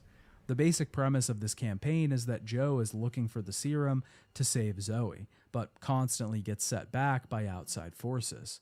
We specifically contend with a mutated swamp monster that we have a few hand-to-hand boss battles with. And then dope. This is eventually revealed to be Jack Baker at the end, somehow revived once again. This is the one thing that I'm kind of like, if they placed this in a different location, I think I would have been more okay with it. If this fight happened like before the end of RE7, then I probably would have been like, oh, okay, like of course Jack is still around. The part of the scenario where the game actually gets kind of good is when we're given a power glove. Yeah! Developed. This thing was so Joe cool. puts this onto his left hand, once again with Resident Evil 7 and left hands. Oh, true. It is another left hand. Powers up the punches from that hand. This basically makes it so that one punch will stun an enemy. This weapon actually feels good to use. That's and awesome. is super satisfying. Power glove, yeah. But the problem is that we don't get this weapon until the end of the campaign. I mean, yeah, but it's still pretty cool. It made the end of the campaign feel awesome. We can also get these boxer effigies throughout the story, which will increase our attack power by very small amounts that rarely ever feel like they make a difference. Yeah, It's almost pointless I'll to agree even with have that. these in the game because the 1% or 5% effect is never felt, so it's basically like we didn't have them at all. I don't know how much of an impact they made. I'm gonna be 100%. That is one thing I will agree with. I do kind of wish there were other things to get, like a permanent spear, or like, I don't know, a shield, or it's something else. Once we finally defeat Jack Baker by twisting his head off his body, Zoe is delivered the serum and saved. Shortly after this, Chris and his team show up to ensure that the two get out alive. Basically, Chris's role in this game is to show up after everything has already been solved and do almost nothing. Yeah. Joe and Zoe talk Literally. afterwards, and her uncle ensures her that her family still loved her. that they were deep down somewhere, past all the mutations and infection. And then the absolute worst part of this DLC happens right at the end. Someone wants to speak to you. Wait, what do you mean worse? I loved this. Like that Ethan sent Chris back to save Zoe? Zoe. Zoe, are you there? It's you. I don't believe it. You actually made it. We both did. You didn't forget about me. I told you I'd send help. And I always keep my promises. Okay, I will agree that that line sucks. Thank you, Ethan. This phone call makes me so damn angry. Why? Why does it make you angry? For a lot of reasons. Why? For a moment, let's hypothetically get on board with the premise of this DLC. Joe Baker wakes up from his solitary life in the swamps of Louisiana just to save his niece. Of course. He fights a deadly hand-to-hand war through these swamps, taking out Molded, eating bugs to survive, and eventually ripping his brother's head off to save Zoe. Yeah. He does all of this just so Ethan can call right at the end and say, yeah, you're welcome. Ethan didn't do... That is not. Okay, first of all, if he didn't tell Chris about them, they wouldn't have made the cure that Joe wouldn't have been able to go get. Listen, okay, you're just being angry. Shit. He says in the phone call that he would send help. Maybe he sent Chris to go get them, but Chris didn't even do anything. Chris is on a team. Chris sent the people to go find her. What do you mean? Everyone would have been fine without his assistance. The only reason that they did this was to absolve Ethan of his guilt for leaving Zoe behind in the first place. What? When we make the choice in the main game, yes. who to save or who to leave behind, it is sort of callous to just ditch Zoe.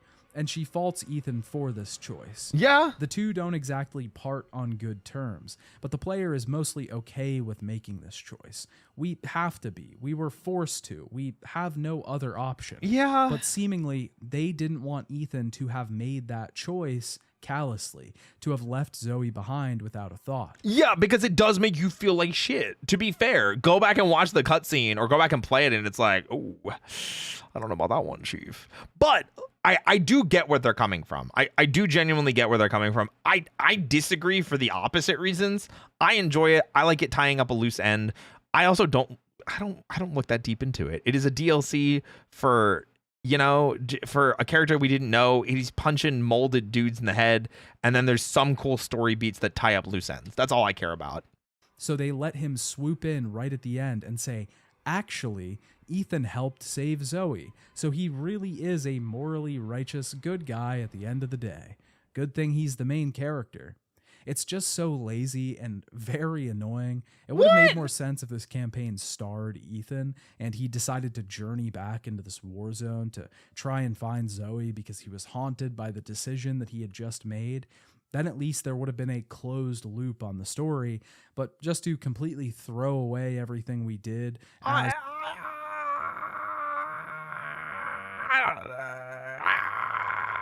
Joe, so that the main character doesn't have an ounce of dirt on him, feels so cheap. Okay, first of all, Resident Evil characters always get cleaned up.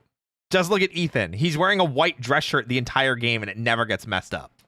Ever. Overall, it's probably obvious to say that I'm not a big fan of End of Zoe. It feels like an unnecessary addition to the DLC lineup here. I really liked and it. there's honestly a lot of other things that you could have done instead of this. Hell, you could have even made a DLC where we play Zoe. Okay, that I do agree with. That I will 100% agree with. I think I would have preferred to play as Zoe, who is saving herself, because then it would have been one of those moments of just saving yourself, it would have been cool. As she's trying to escape the swamps and find a cure for herself. I do agree with that. Maybe Chris does actually save her in the end, and Ethan called that in, giving him his little redemption that Capcom wanted him to have. Yeah. But the gameplay and the mechanics introduced here are all just so clunky and weird. It's even more tonally disconnected from... Wait, let me see that again. Introduced here are all just so clunky and weird. It's even more... Bro! Oh my god. Okay, so the punch and the body just goes shwoop. That is It's so even more funny. tonally disconnected from the main game than Oh my Not a Hero God. was. That was The amazing. DLC as a whole is just a total mixed bag. It ranges from incredibly goofy and addicting survival games to small stories that enrich the main tale to completely unnecessary side stories that sloppily wrap up the loose ends of the story that the Yeah, main but I like game was them. telling. I like them. Resident Evil 7 as a whole is a great experience. Yes. though. And I know that I've nitpicked it quite a bit during this review, but that's because only those who truly love something can be honest about its quality. Wait, we're so in agreement on that one. That's why when I talk about Power Rangers and Super Sentai and Kamen Rider, I'm always very critical because I love these things and I'm able to separate critiquing something from my enjoyment of it. Now, Zoe's section would have just been the Mia section all over again. Joe is the right call. No, I mean, like, they could have made it different. And the Mia section I didn't like because we retread the same area twice with limited resources. And I just didn't like the area. It had nothing to do with Mia, you know? And the little things that Resident Evil 7 gets wrong do not manage to overcome the mountain of things that it does right. The game That I will agree. is a return to form for the series. Ethan It's the game that Winters. most fans of a series wish Hi, they James. could get, but mostly never do.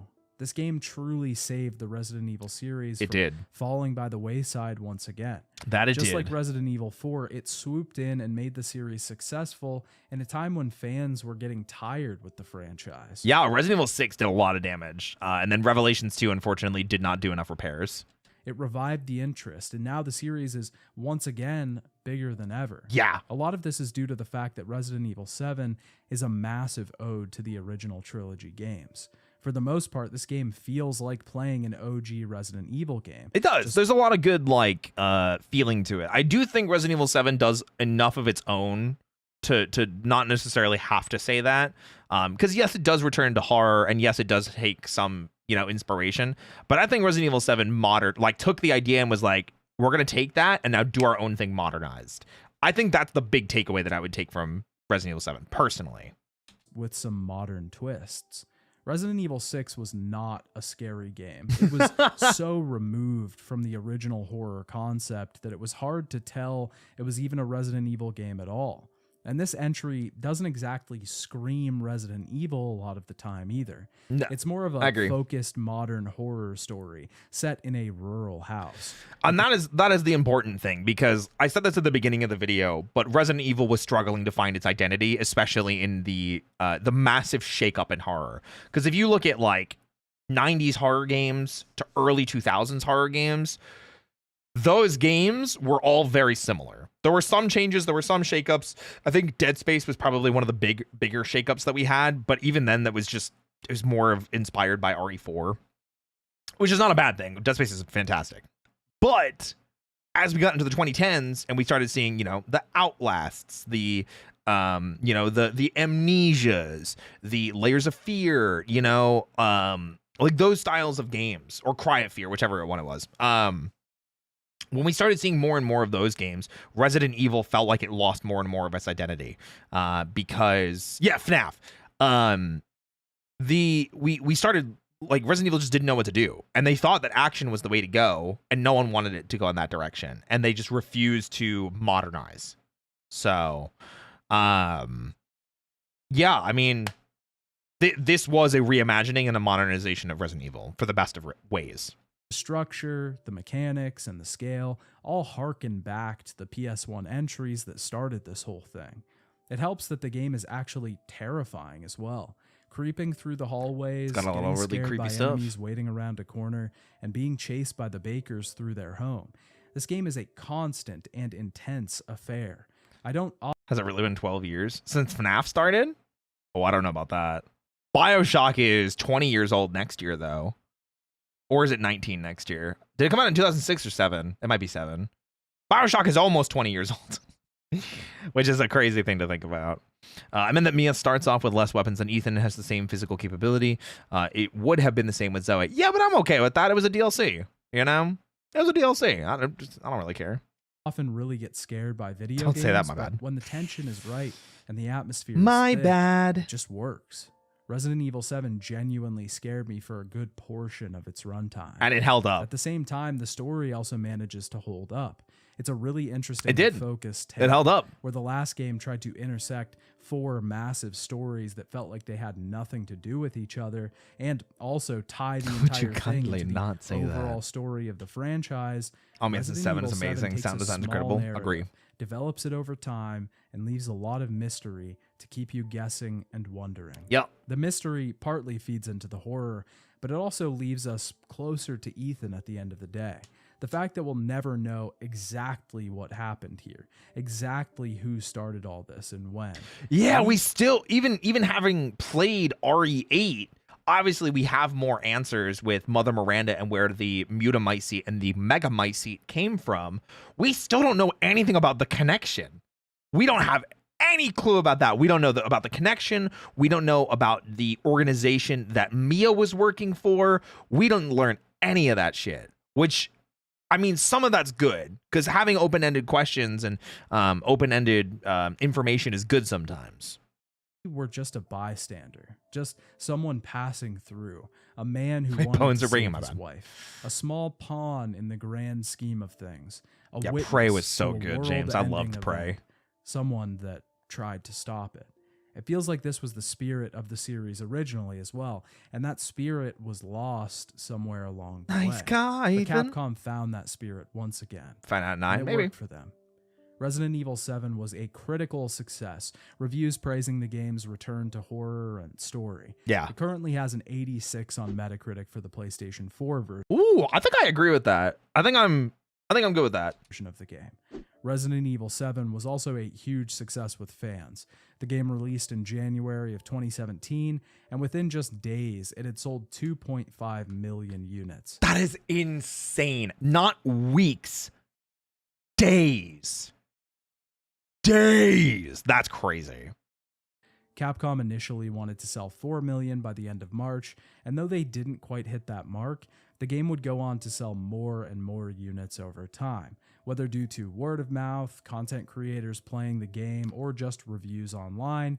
The Resident Evil franchise would have its second resurgence, and recently, by April of 2025, Resident Evil 7 had sold 15 million units. Which is, to give you an idea, I think isn't that the same number that Squeenix wanted FF16 to sell?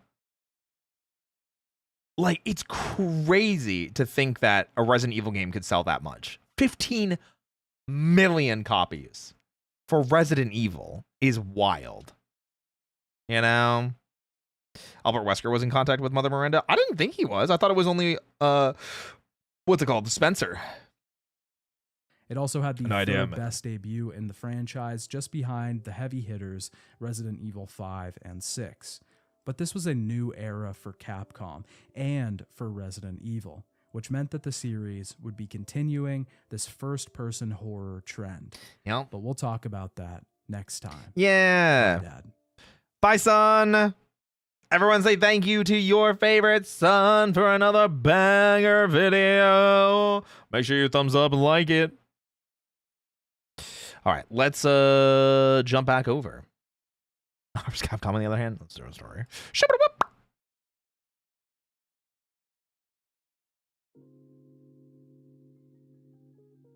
All right.